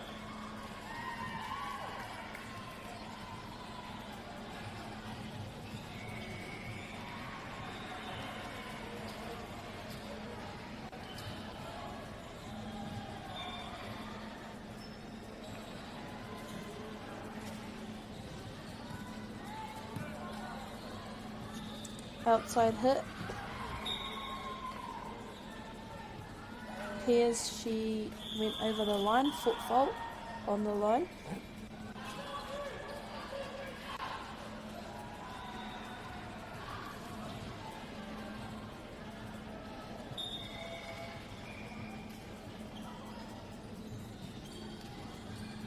Awesome serve from Opōtiki.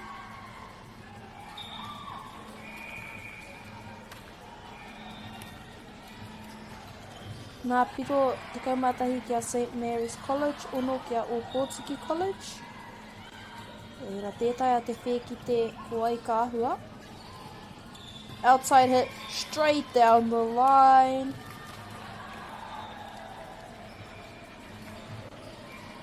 E tūpato i āia.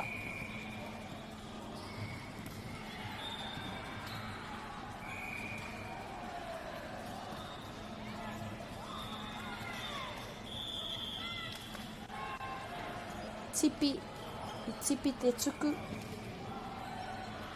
Tipi te tuku.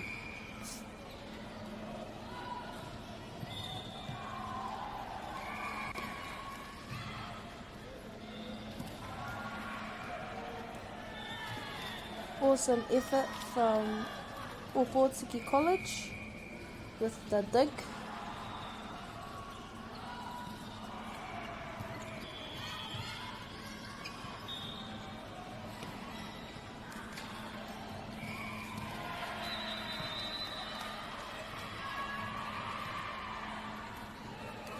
Tips. Unfortunately that went out. Mo reira kei a Opōtiki te poi.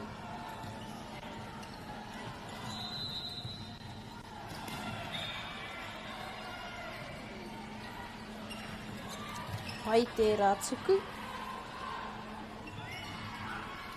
Tipi mai te parirau. Hoki mai ki tēnei taha. Pipe. Ātāhua.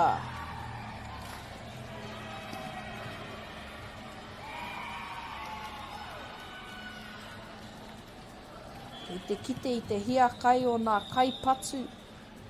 Hia nei ki te wepu i te poro.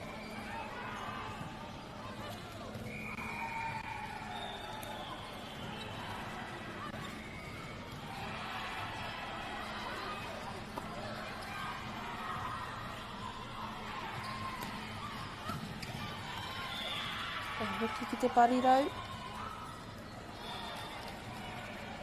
I tipi e te kai ārai.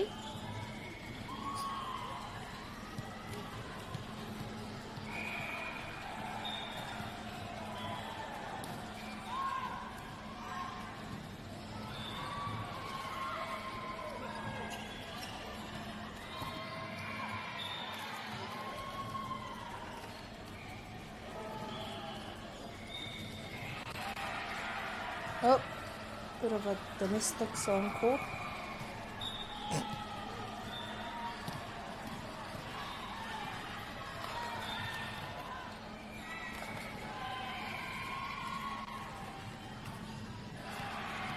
Ko nā piro, 18 ki a St. Mary's College, whetū ki a Opotiki. Rawe tērā keri mai i a Opotiki. Anō nei, ko taua kōtiro anō. Awesome effort with her digs.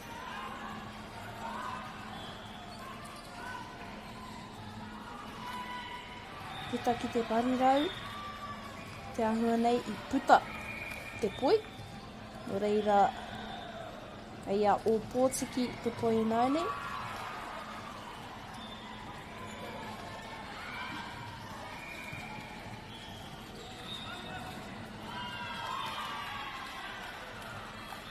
Clean play by St. Mary's. Bit of a middle hit straight down.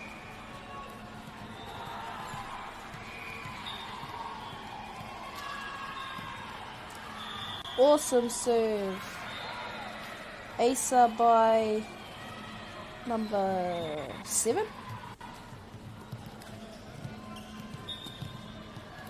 Points 20-8.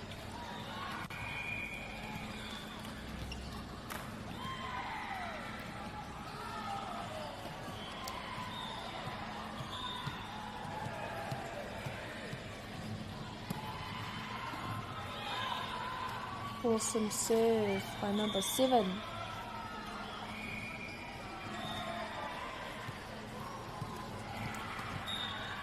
Despite the point difference, can still see the hustle by Opotiki, which is great. Tāpai kōtiro mā, kare rātou e tōhu.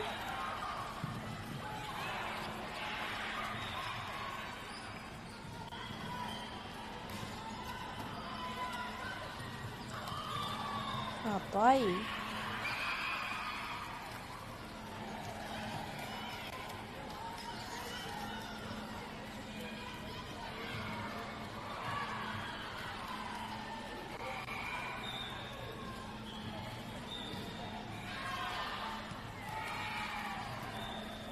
Te parirau. Reke neru. Hare tōtika ki tērā pito o te raina.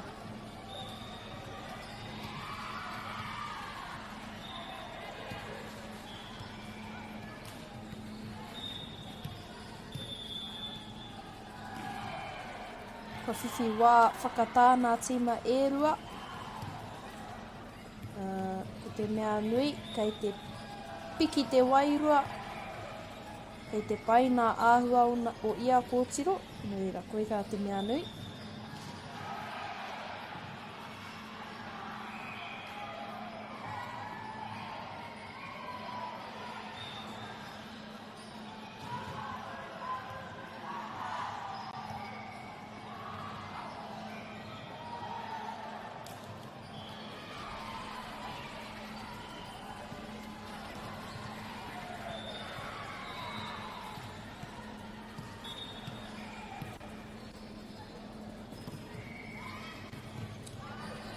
Rawe nā kere o taua kōtiro. Massive hit by the outside.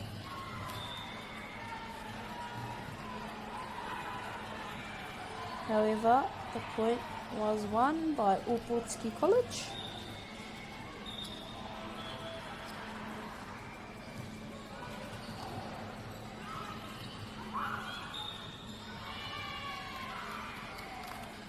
Te ahua nei I pā ia I te poro he rua nā wā. Ko te piro whakamutuna tēnei mō St. Mary's College.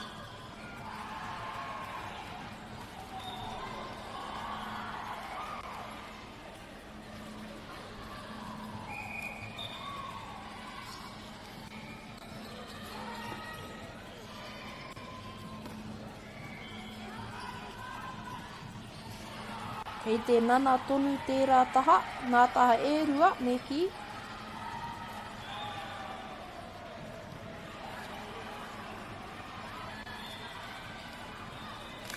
Tāpai. I riro tēnei wāhana ki a St. Mary's College. Te wāhana tuarua tēnei. Kia taihoa ake mo te wahana whakamutuna ko te wahana tuatoru tērā. Hai.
Kua tae tātou ki te wāhana whakamutuna.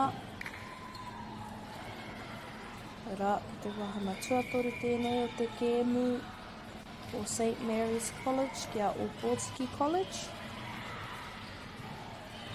St. Mary's College has 2 sets.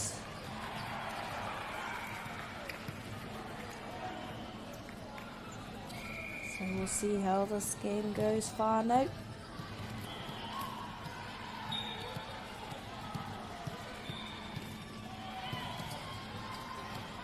Ai tērā maka mai te pai o muri. Ka pai. Hiro ia Opotiki tērā piro.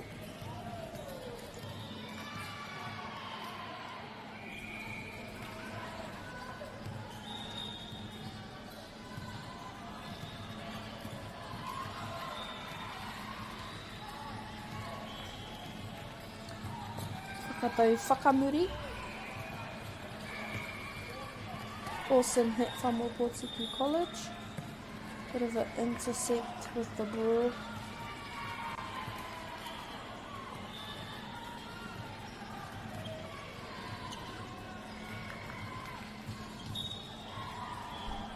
Interference, I meant. Whakatau ki te parirau. Te au i tērā pūnaha tautoko, ai te tautoko mai i te libero, I kura ia. She was ready to support the outside hit.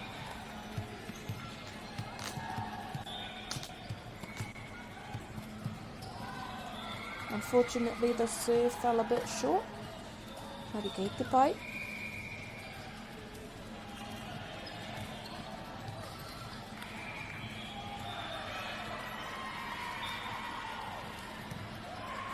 Tuku whakararo tērā.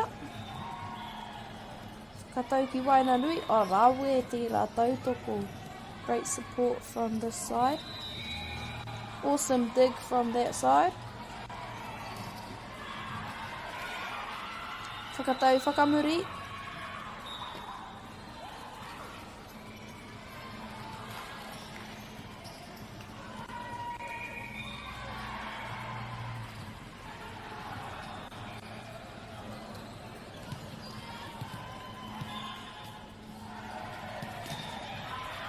Tuku mai te nama te kau.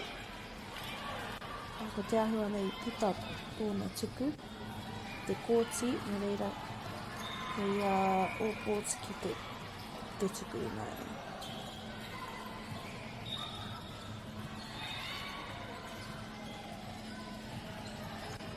Mean serve. Straight in the middle. She saw that space that was available and took her chance.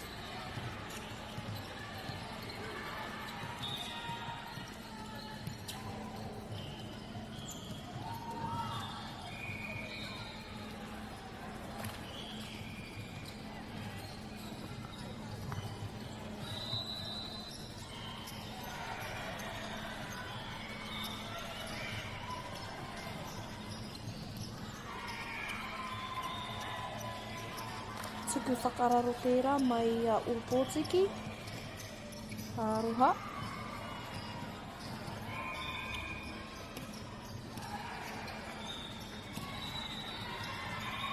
Rawe tērā maka mai Wainanui. Engari interference by Rabowola. Nō reira me tīmata anō. Kua tauri te hia nā piro, whā ki te whā.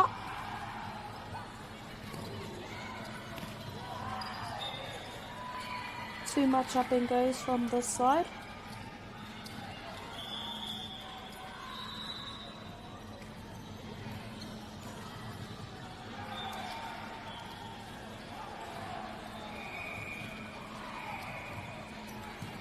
Paka ki te parirau. Oh, kātahi te ārai ko tērā.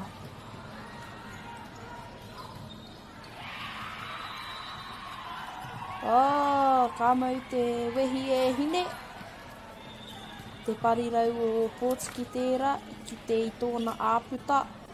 Ana i oke tonutia.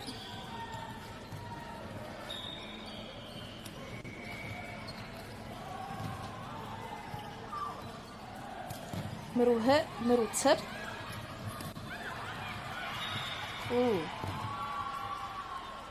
Mai maria kāre tētahi whara mai tērā. Nari riro i a St. Mary, taua point.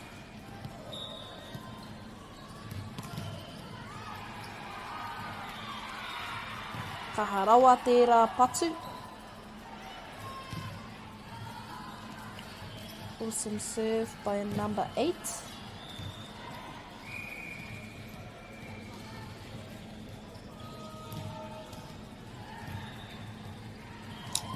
Hei te tauri tēnā piro, 6 all.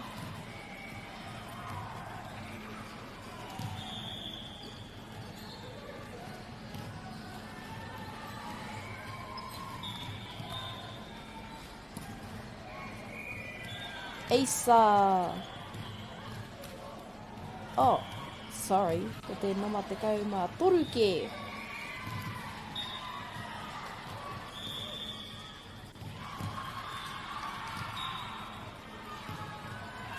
Kaia ki te neti ne.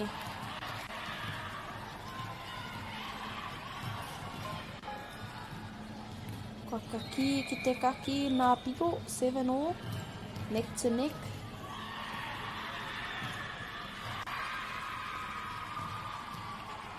Rawe te pūnaha tautoko o Pōtiki. Pipeline hit. Rawe.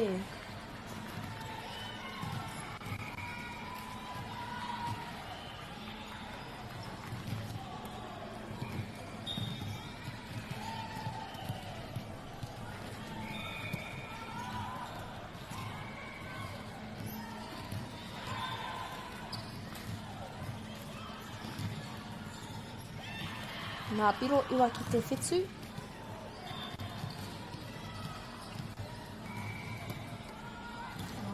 Tāhua tērā tuku. Oh! Aukati mai te kai tākaro o Wainanui, nama te kau. Awesome spike from number 10.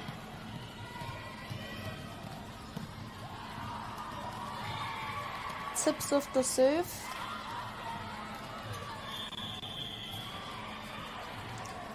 Kuna ngā whetū tērā, te kai tuku.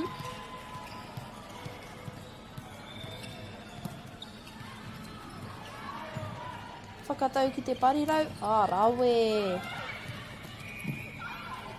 Kei runa. Tino ki te i te hiakai.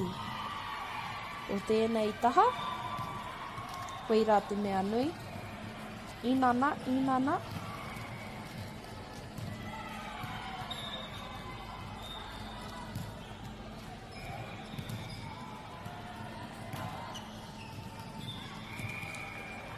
Bit of a short serve on this end.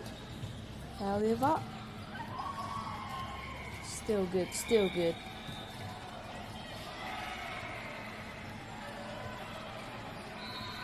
Whakatau ki Waina Nui. Kei au Pōtiki te mana I nai nei. Oh, ārai mai tēnei taha. Anō, ārai mai tērā taha. Te wero o nā ārai tēnei. Nā kai ārai.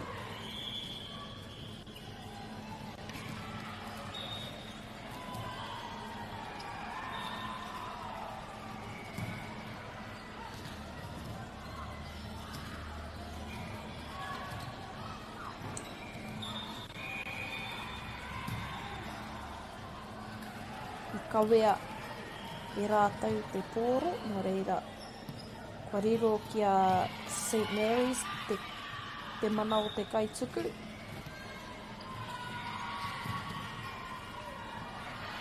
Eisa!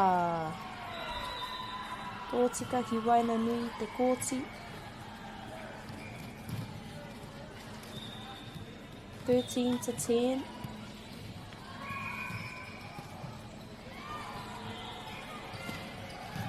Aukati anō mai te nama te kau. Koira, ko te whakana o nā aukati tērā.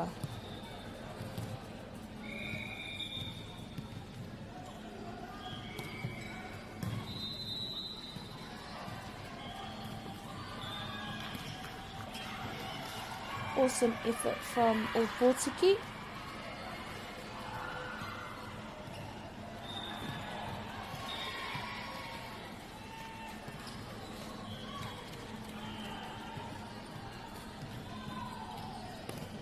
Oh, rawe tērā ārai mai tērā taha.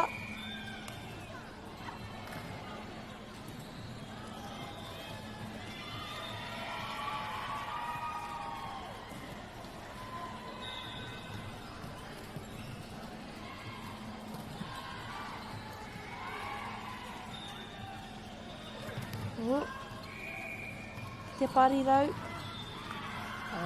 Ko te ahua nei I puta te poi.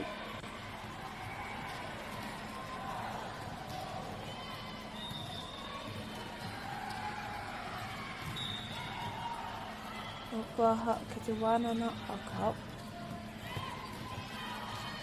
Whakamuri ki Waina Nui rāwe.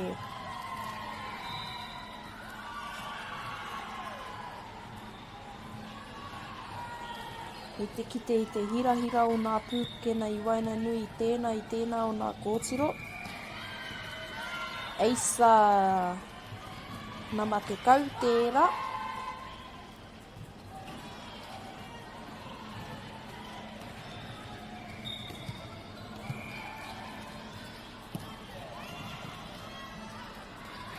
I rono I te pāhu o taua tuku. Oh!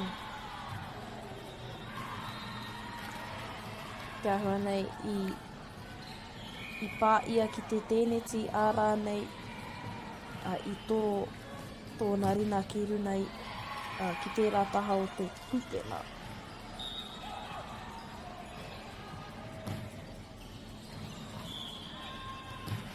Awesome pass from the libero.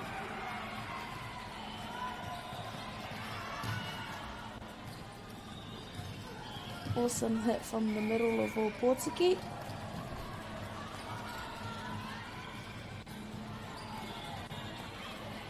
Bit of a miscommunication again. He oi, kei te pai, kei runa tonu.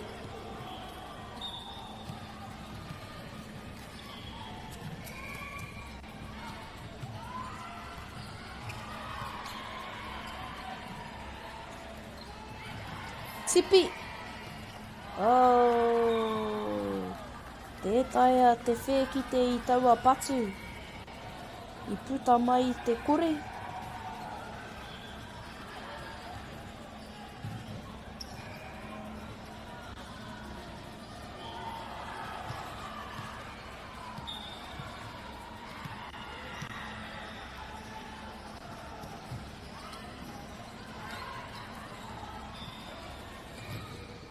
The pipe. Oh, rawe tērā kiri mai te libero. Awesome dig by the libero. Nā piro rua te kaumatahi. kia St Mary's College, te ka marua kia Oportsky College, ko St Mary's kei runa I tēnei wā.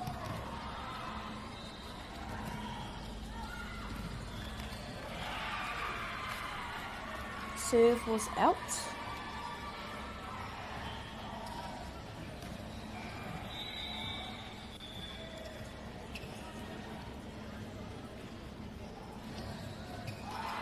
Te ahua nei ke te panoni nā kai tākaro.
do you want to go and change swap the team for 9 or 10? Just get them for the next game.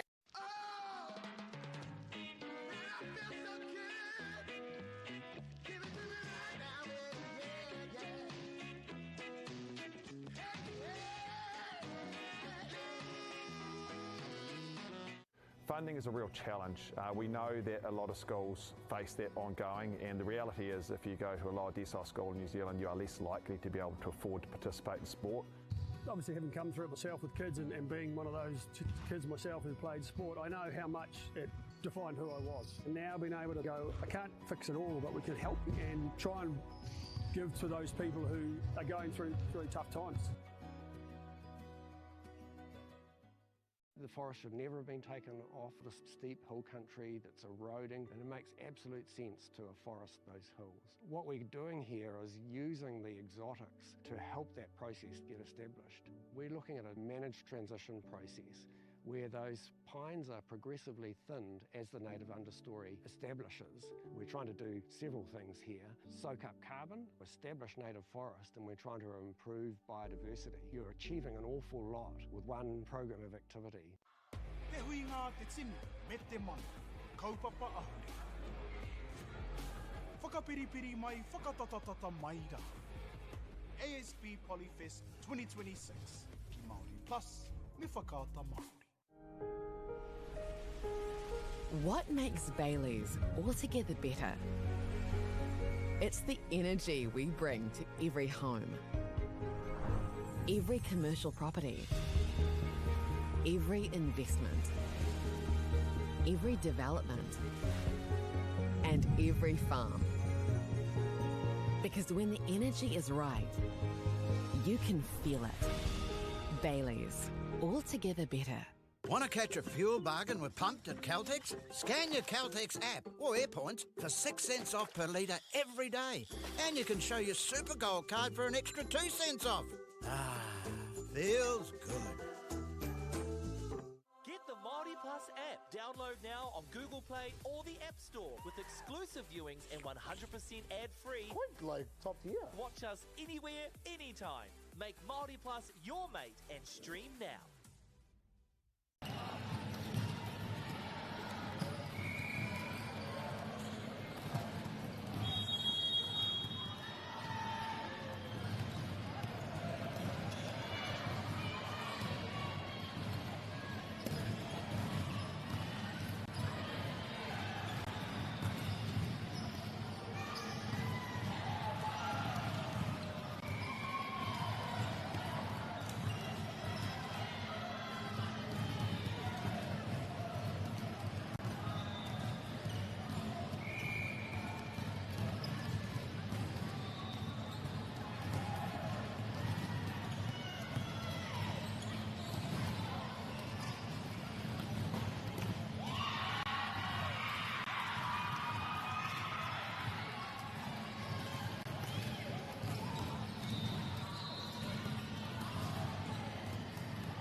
Ko tai tēnei ki te kotahi rau tau I ngā e nei.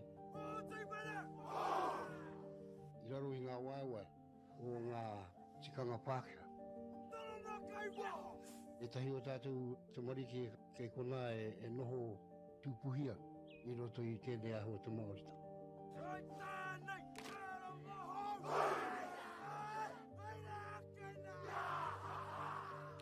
Nā reira, he mea huatu tēnei ki a rāta. Hei kura, hei tiki mō rātou, hei whai ake I ngā kahura.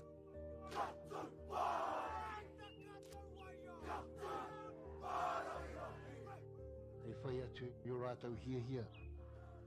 Ke mōhia i rātou ko wai rātou.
Global warming is incredibly serious. We need to cut emissions, but we need to also absorb carbon out of the atmosphere. Growing trees is the only tool we have in the toolbox for taking carbon out of the atmosphere that we can do at scale. Pinus radiata takes carbon out of the atmosphere at about 5 to 10 times the rate of native planting. And so what Nativa are doing is planting the Pinus radiata to absorb the carbon, and then they're transitioning that forest into native forest so that we get the biodiversity benefit.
kia ora.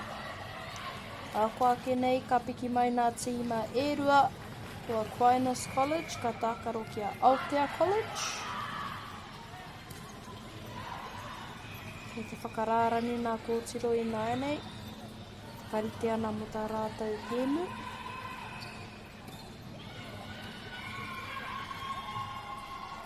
E te rono i te haruru mai, i roto i te horo.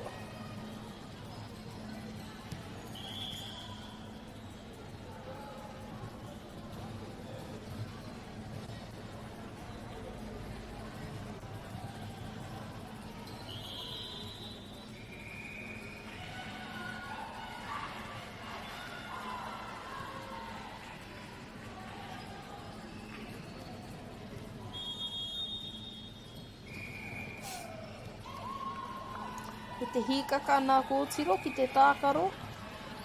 Kawete ki te i tērā tuāhuatana.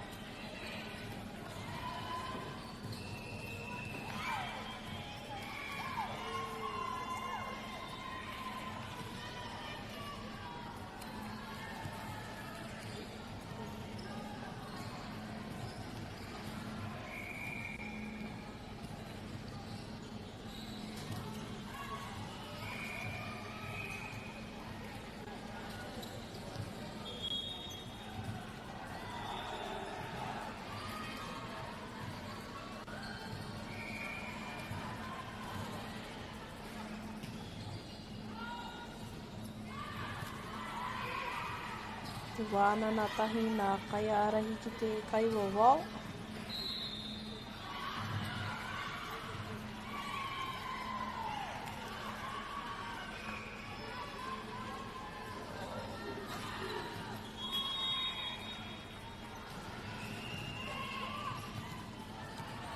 Whakatau ki te parirau.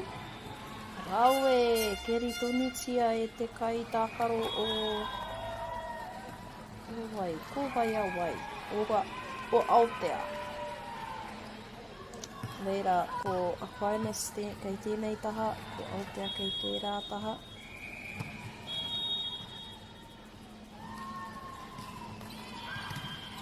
Ka tērā whakatau. Te ki te atu.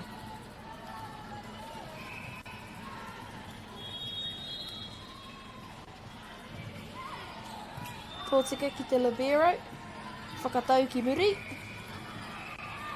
Rawe.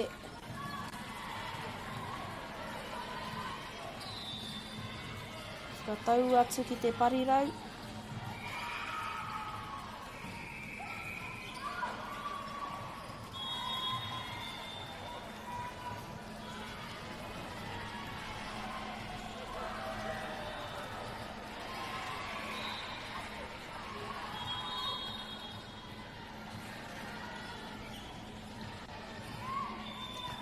Rawe e tērā tuku mai a Aotea.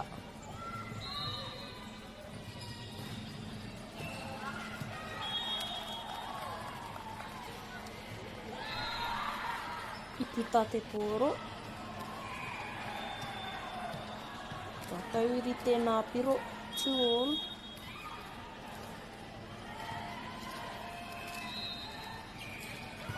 Tāhua tērā patu mai te kai tākaro o Wainanui. Ko te kāreti o Aotea tērā. Ko te panoni etahi o nā kai tākaro o Aquinas. Whakarite ana mo tēnei tuku. Hei, ahua, tuku motaia. Weke neru tērā ārai mai a Aotea College. Te ahua nei pārātou ki te kūpena. Raiwa ki te kūpena. Great dig. Set to the middle. Awesome support from Aotea. Blocks up by 10 and 1 of Aquinas College.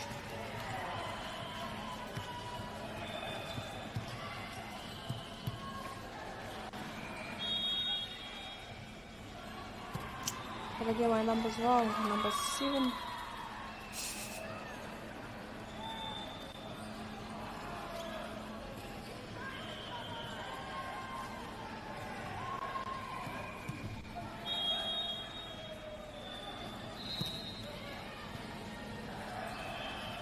Whakatau ki tēnei taha. Hei runa te pōro. Whakatau whakamuri. Oh, good hustle from the outside of Aotea. Number 8.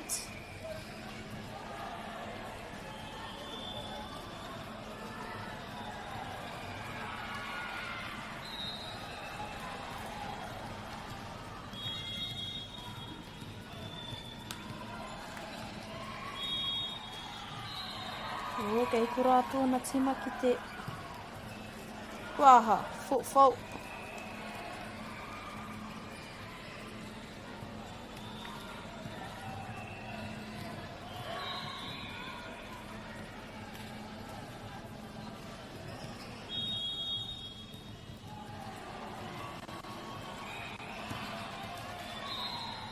Rawe te rā maka, tōtika ki te parirau, ka āhua, straight out to the outside.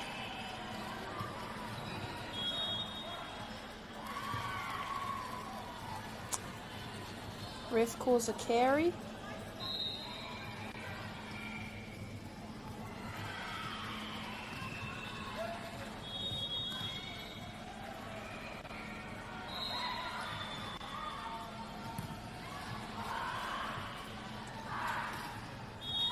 Awesome effort by number 6.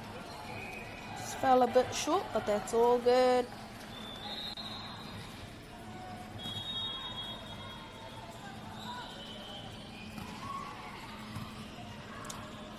Whakatau ki te parihau. Tōtika ki te rārani a tāhua.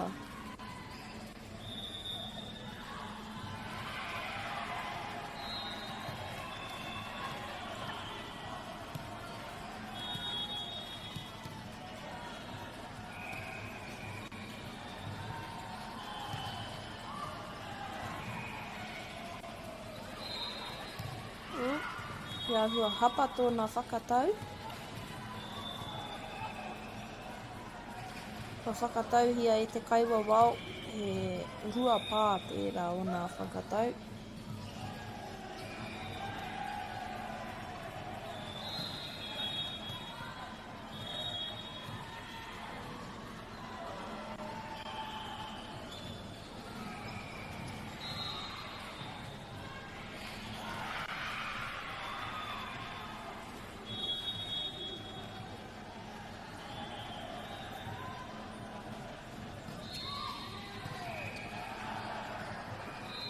Oh, maka whakamuri.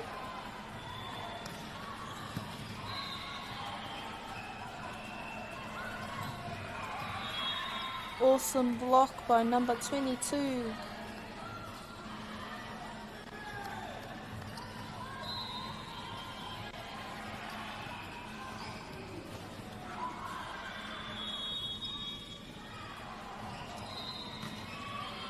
Tōtika ki te libero.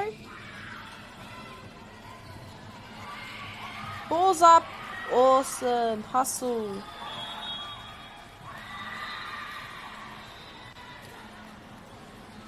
Aha te whakapai.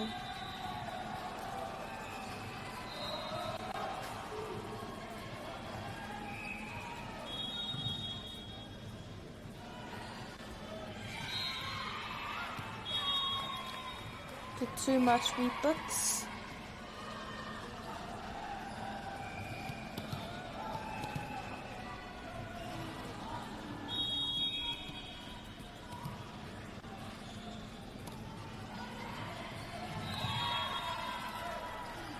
Riro i a nama te kaumatahi tōna tuku. Ka rawe e hine.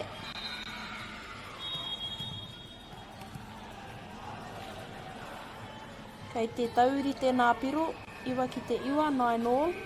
Puta ki te parihau. Oh! Kātahi te ārai ko tērā.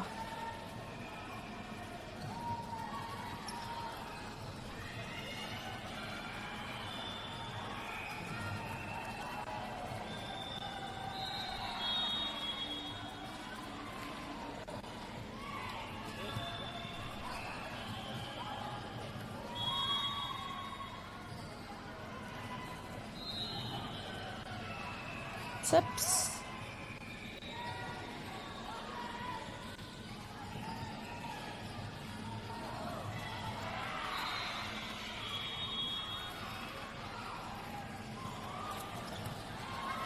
Oh. Kei te nana rātau ki te tiaki i te pōro. Wei rā te mea nui i nana rātau.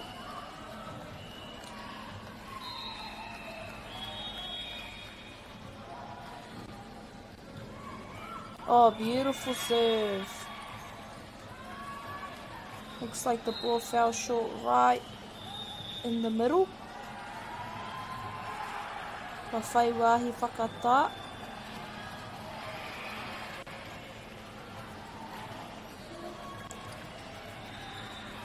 Kia kite atu nā hua o tēnei whakawhitina kōrero.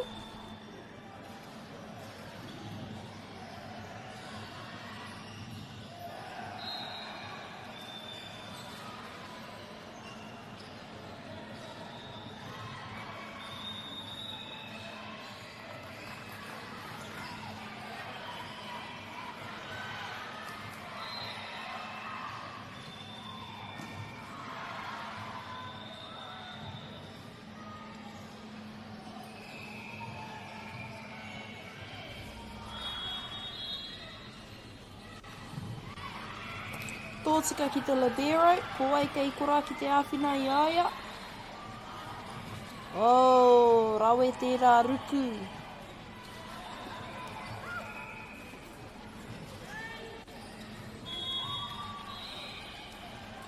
Aroha.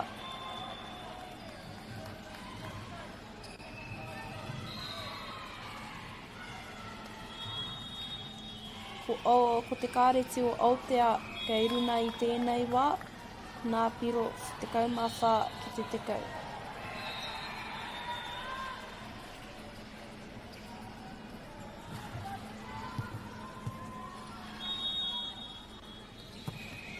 Jump serve by number 6.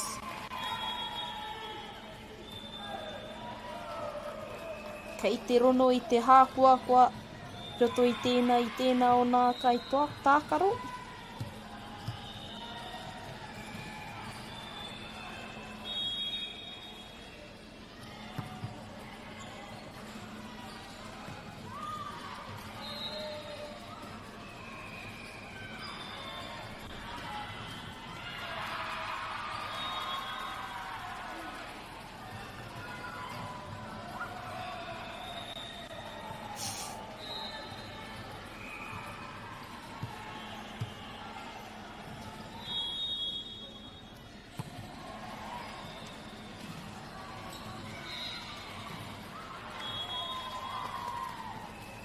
Lucky.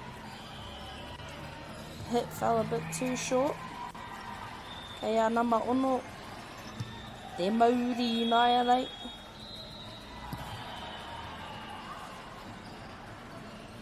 Wawe tērā whakatau. Tōtika ki te parihau. Raukati mai i te ārai.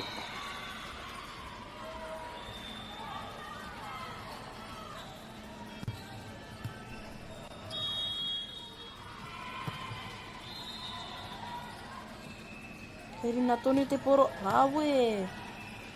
Katu mai te pai o muri. Te ārai anō tērā i aukati ana te poro.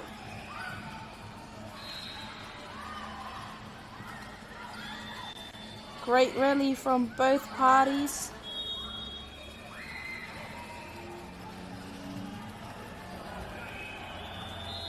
Te ahua nei he pārua, he pāwhāra nei.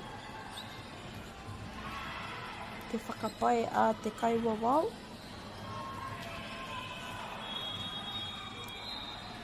Te kaki ki te kaki nā tīma erua.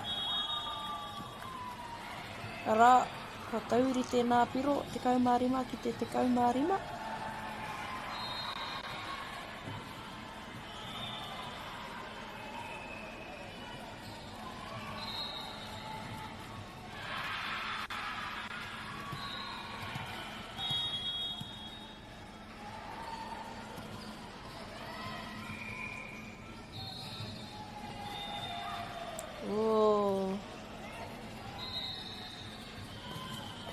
o ngā ārai. Reira ka tētahi o ngā auhiki o tēnei kēmu.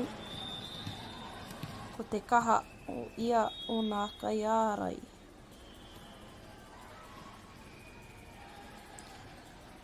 Tukua ki te parihau. Ka pai. Yuri tau ki mua tonu i te rārani.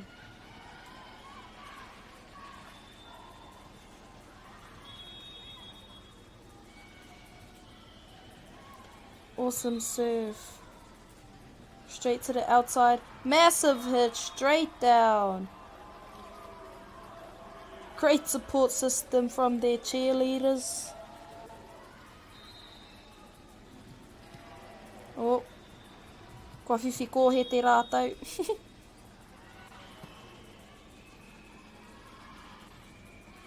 Outside hit.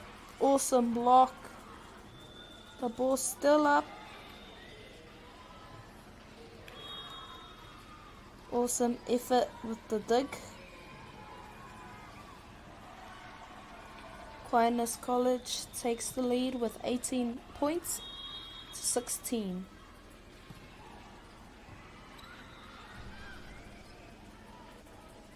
Good save. Ball's in the middle. Awesome hustle. Te mea nui nana ia ki te tiaki I te pōro. She still went for it. Timeout called by Aotea College. Only a few points away from the end of this match. Kia utonu mai.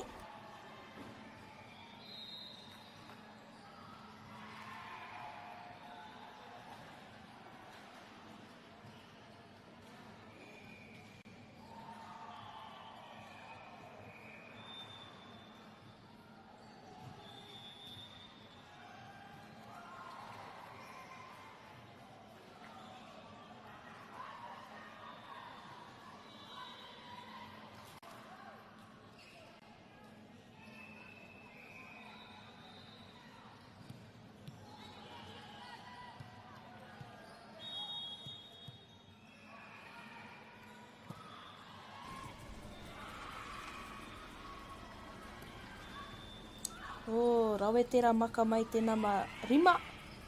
Kua whakahoki atu te pōro ki tērā taha. Oh. Te taiapa. Ko waira, ko nama te kaumātahi.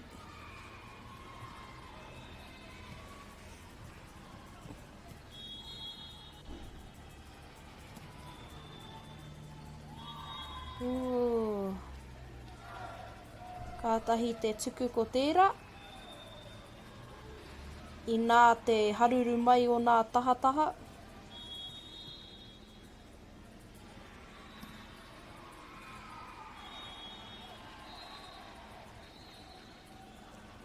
I puta taua tuku, no reira, kua riro ia Aotea te poi ināia nei.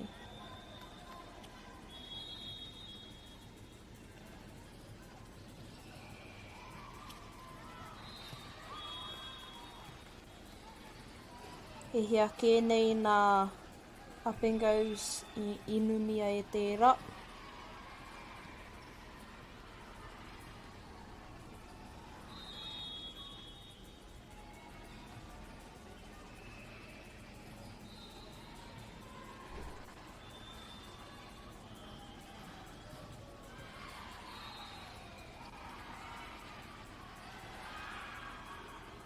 He rally kei te haere.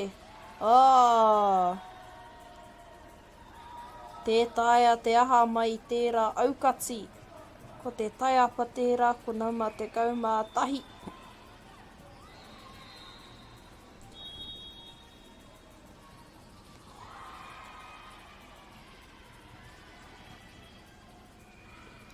Kua tukuna atu ki te parihau.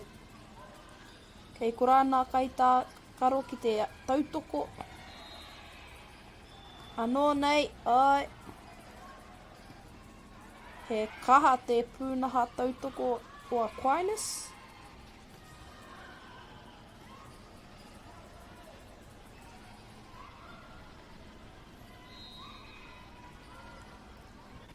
Awesome rally from both sides.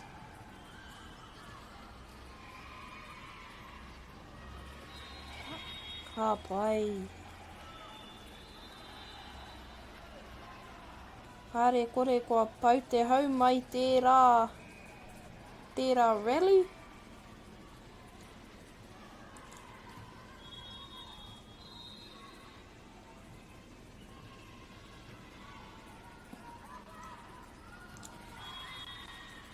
Maka mai te nama te kau ko te āhua nei ko ia hoki te kai whakatau.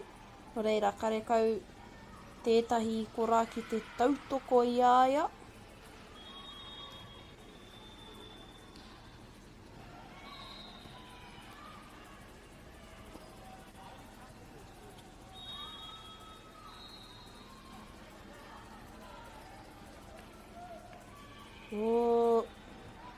Kei te piki mai a Aotea College, ko ngā piro 23 ki te 20. Kei te tata tonu te taurite. Ko te āhua nei i roto tonu tērā patu.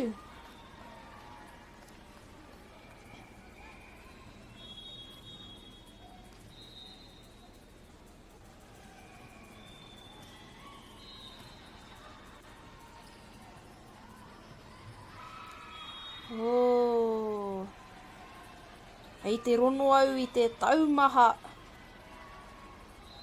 Koira kei te whakatā. He kimi rautaki. He whakatā. He kimi hā. Nā te mea kei te kaki ki te kaki te āhua o ngā piro.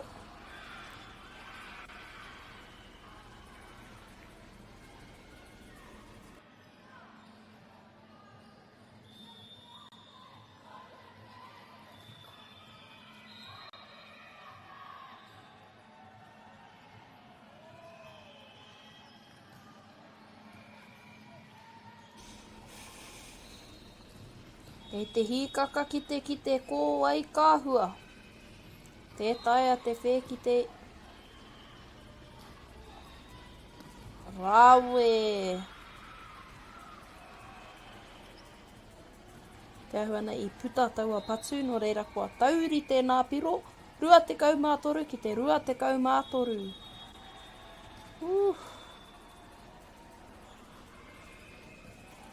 Tōtika ki Wainanui.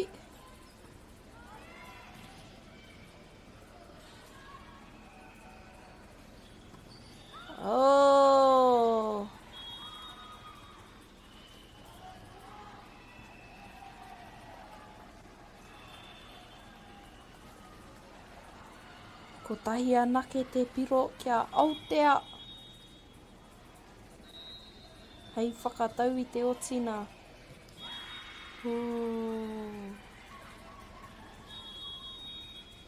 Ka pai. Aotea College with the comeback. 25-23. O reira i riro ia Aotea te wāhana tuatahi o tēnei kēmu kia utonu mai mo te wāhana tuarua.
Kai a nama uno te tuku tuatahi mo te wāhana tuarua.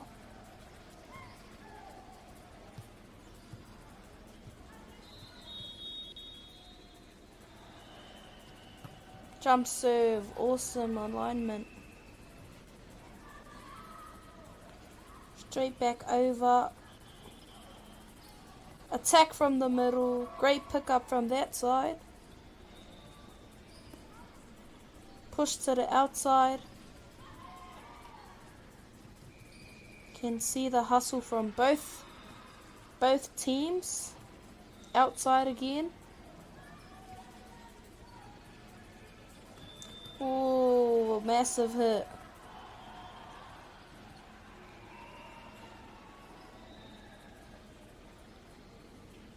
Back set to the side.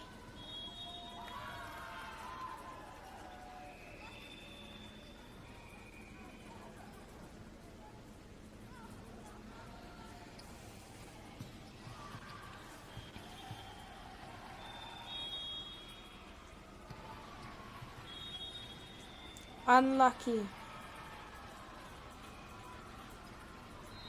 Kei te panoni te libero.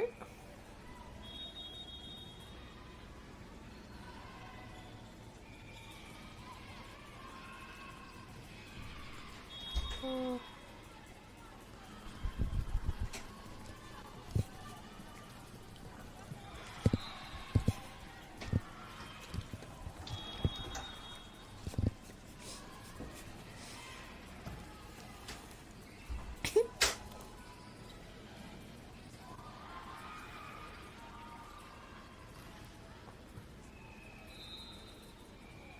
Whakatau ki te parihau. Oh, unlucky, a bit too close to the net, that one.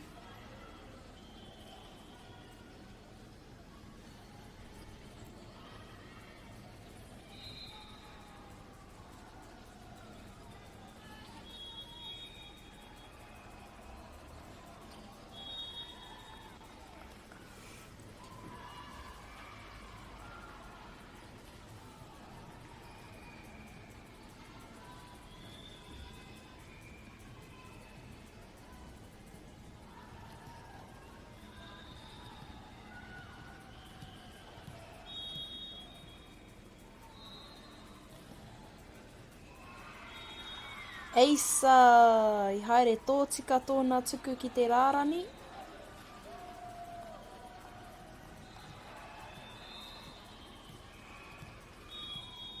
Whataurite nā piro, toru ki te toru. Rawe tērā ruku, tērā keri mai tērā kaitākaro. Ka tukuna ki te parihau.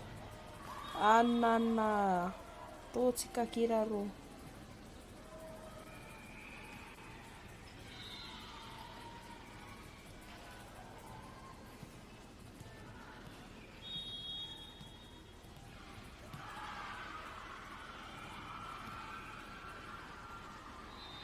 Okay, runa tonu te pōro, awesome effort.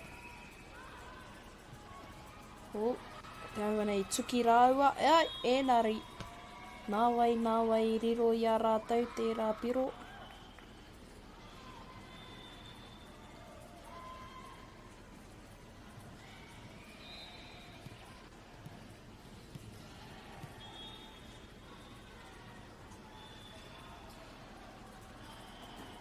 Kei te whakataki rāua, kei te mātapaki.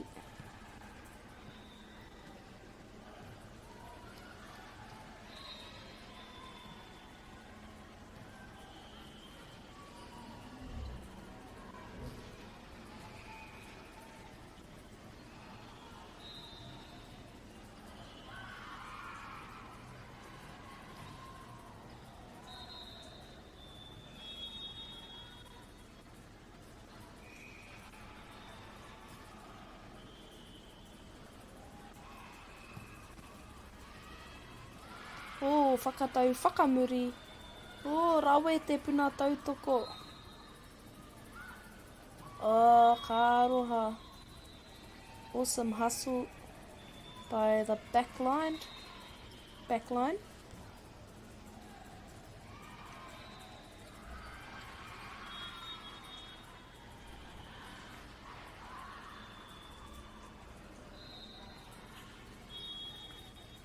Unfortunately, that was a short serve to the net. So Aquinas now has possession of the serve. 5-all. Wicked serve.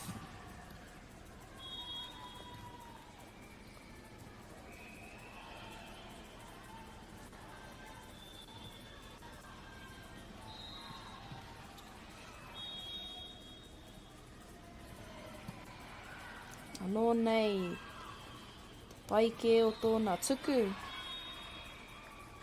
Awesome hit from Aotea College.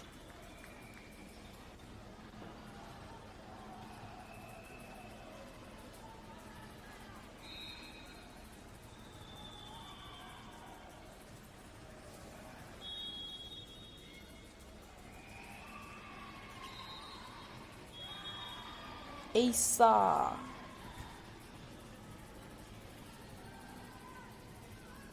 Ea, namarua te kaumarua te tuku I naenei.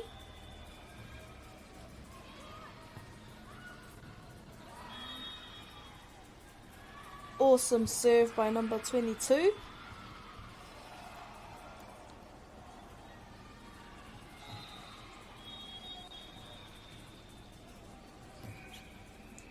Straight down the middle to the outside. Awesome alignment. I knew that was going to be a good connection with the ball.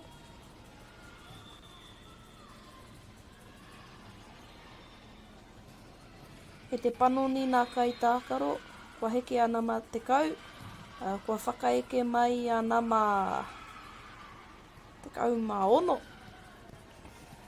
Ki roto I te pae tuku.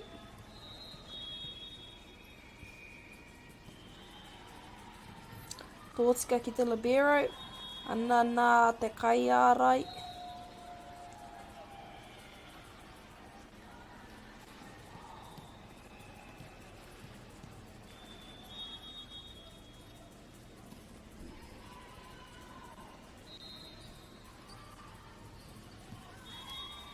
Tipi mai a Aotea ki te āputa.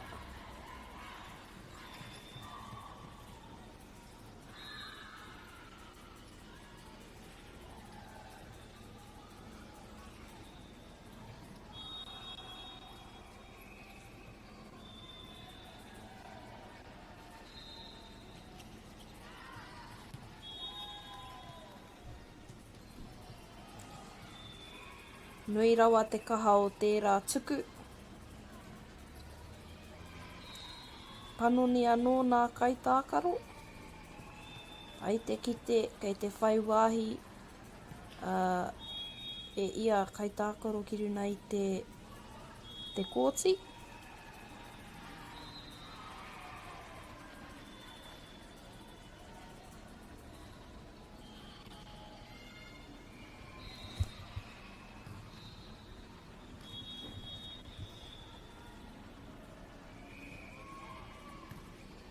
Kei te rono au I te waiata rono nui o Bruno.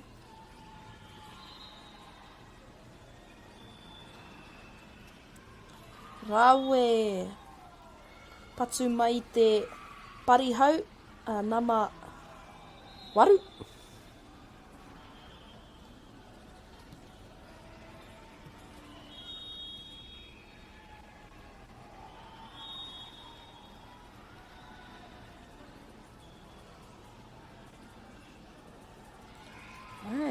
Tētai a te kite kōa I ka wini.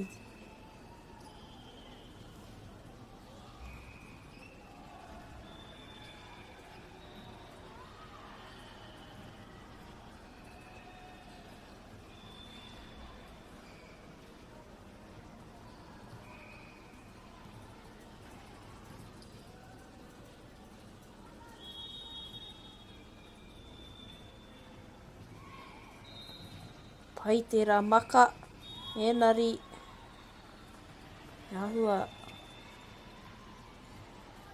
pātata atu ki te kupena.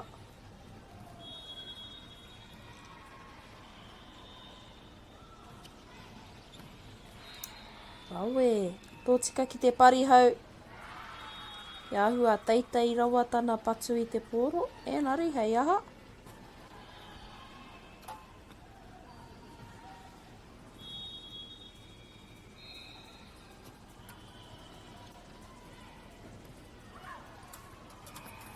Oh, scramble, but good hustle from this side.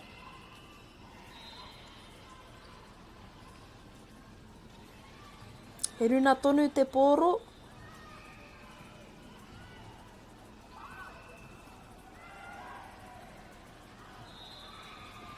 Oh, ka aroha, rawetera rally.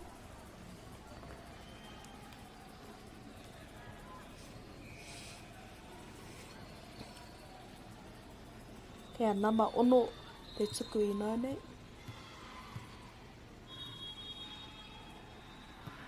Jump serve straight over to the libero. To the outside. Unfortunately, it hit the net. The points are even Stevens. Aquinas down by 1. Straight down the middle. Oh, awesome dig by number 6.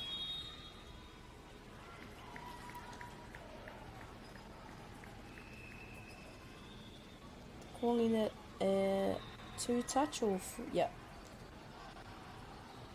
Paia ki te poro e rua nā wā.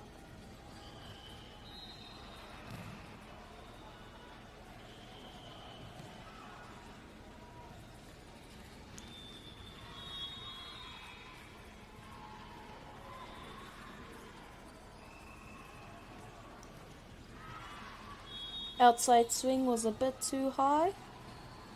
Better luck next time. Kei wai, kei wakatipu te poro.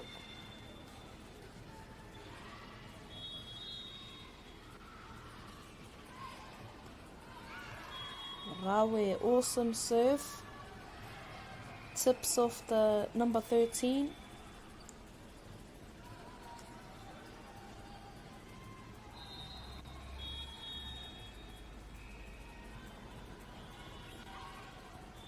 O anō nei. Nui te kaha o tōna tuku.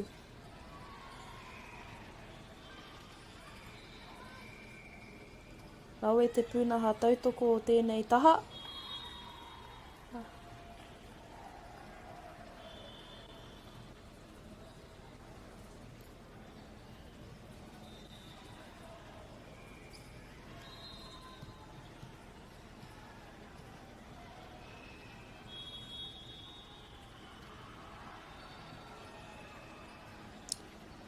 Oh, scramble going on.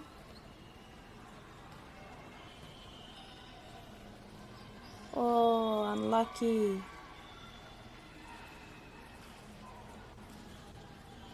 Aotea College. Oh, nope, they're not even on this court. Wakatipu High School with that point.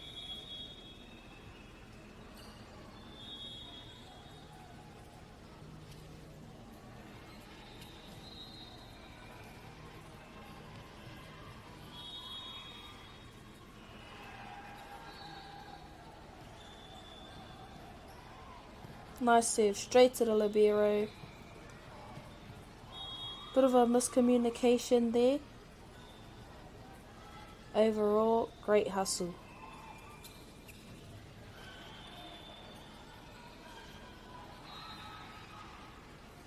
Wakatipu is leading by 5 points.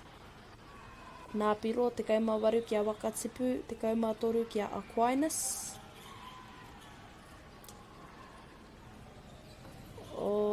Oh, Rawe. Great support from the opposing.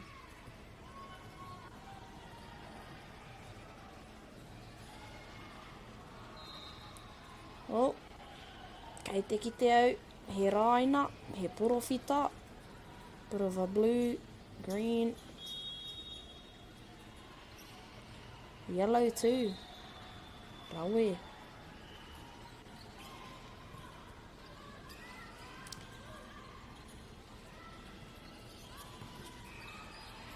me aha. Me whakatōtika te kāmera pea.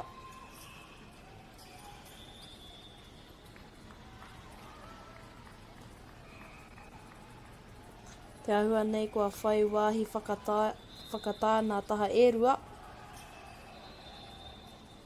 Nō reira, tērā pea.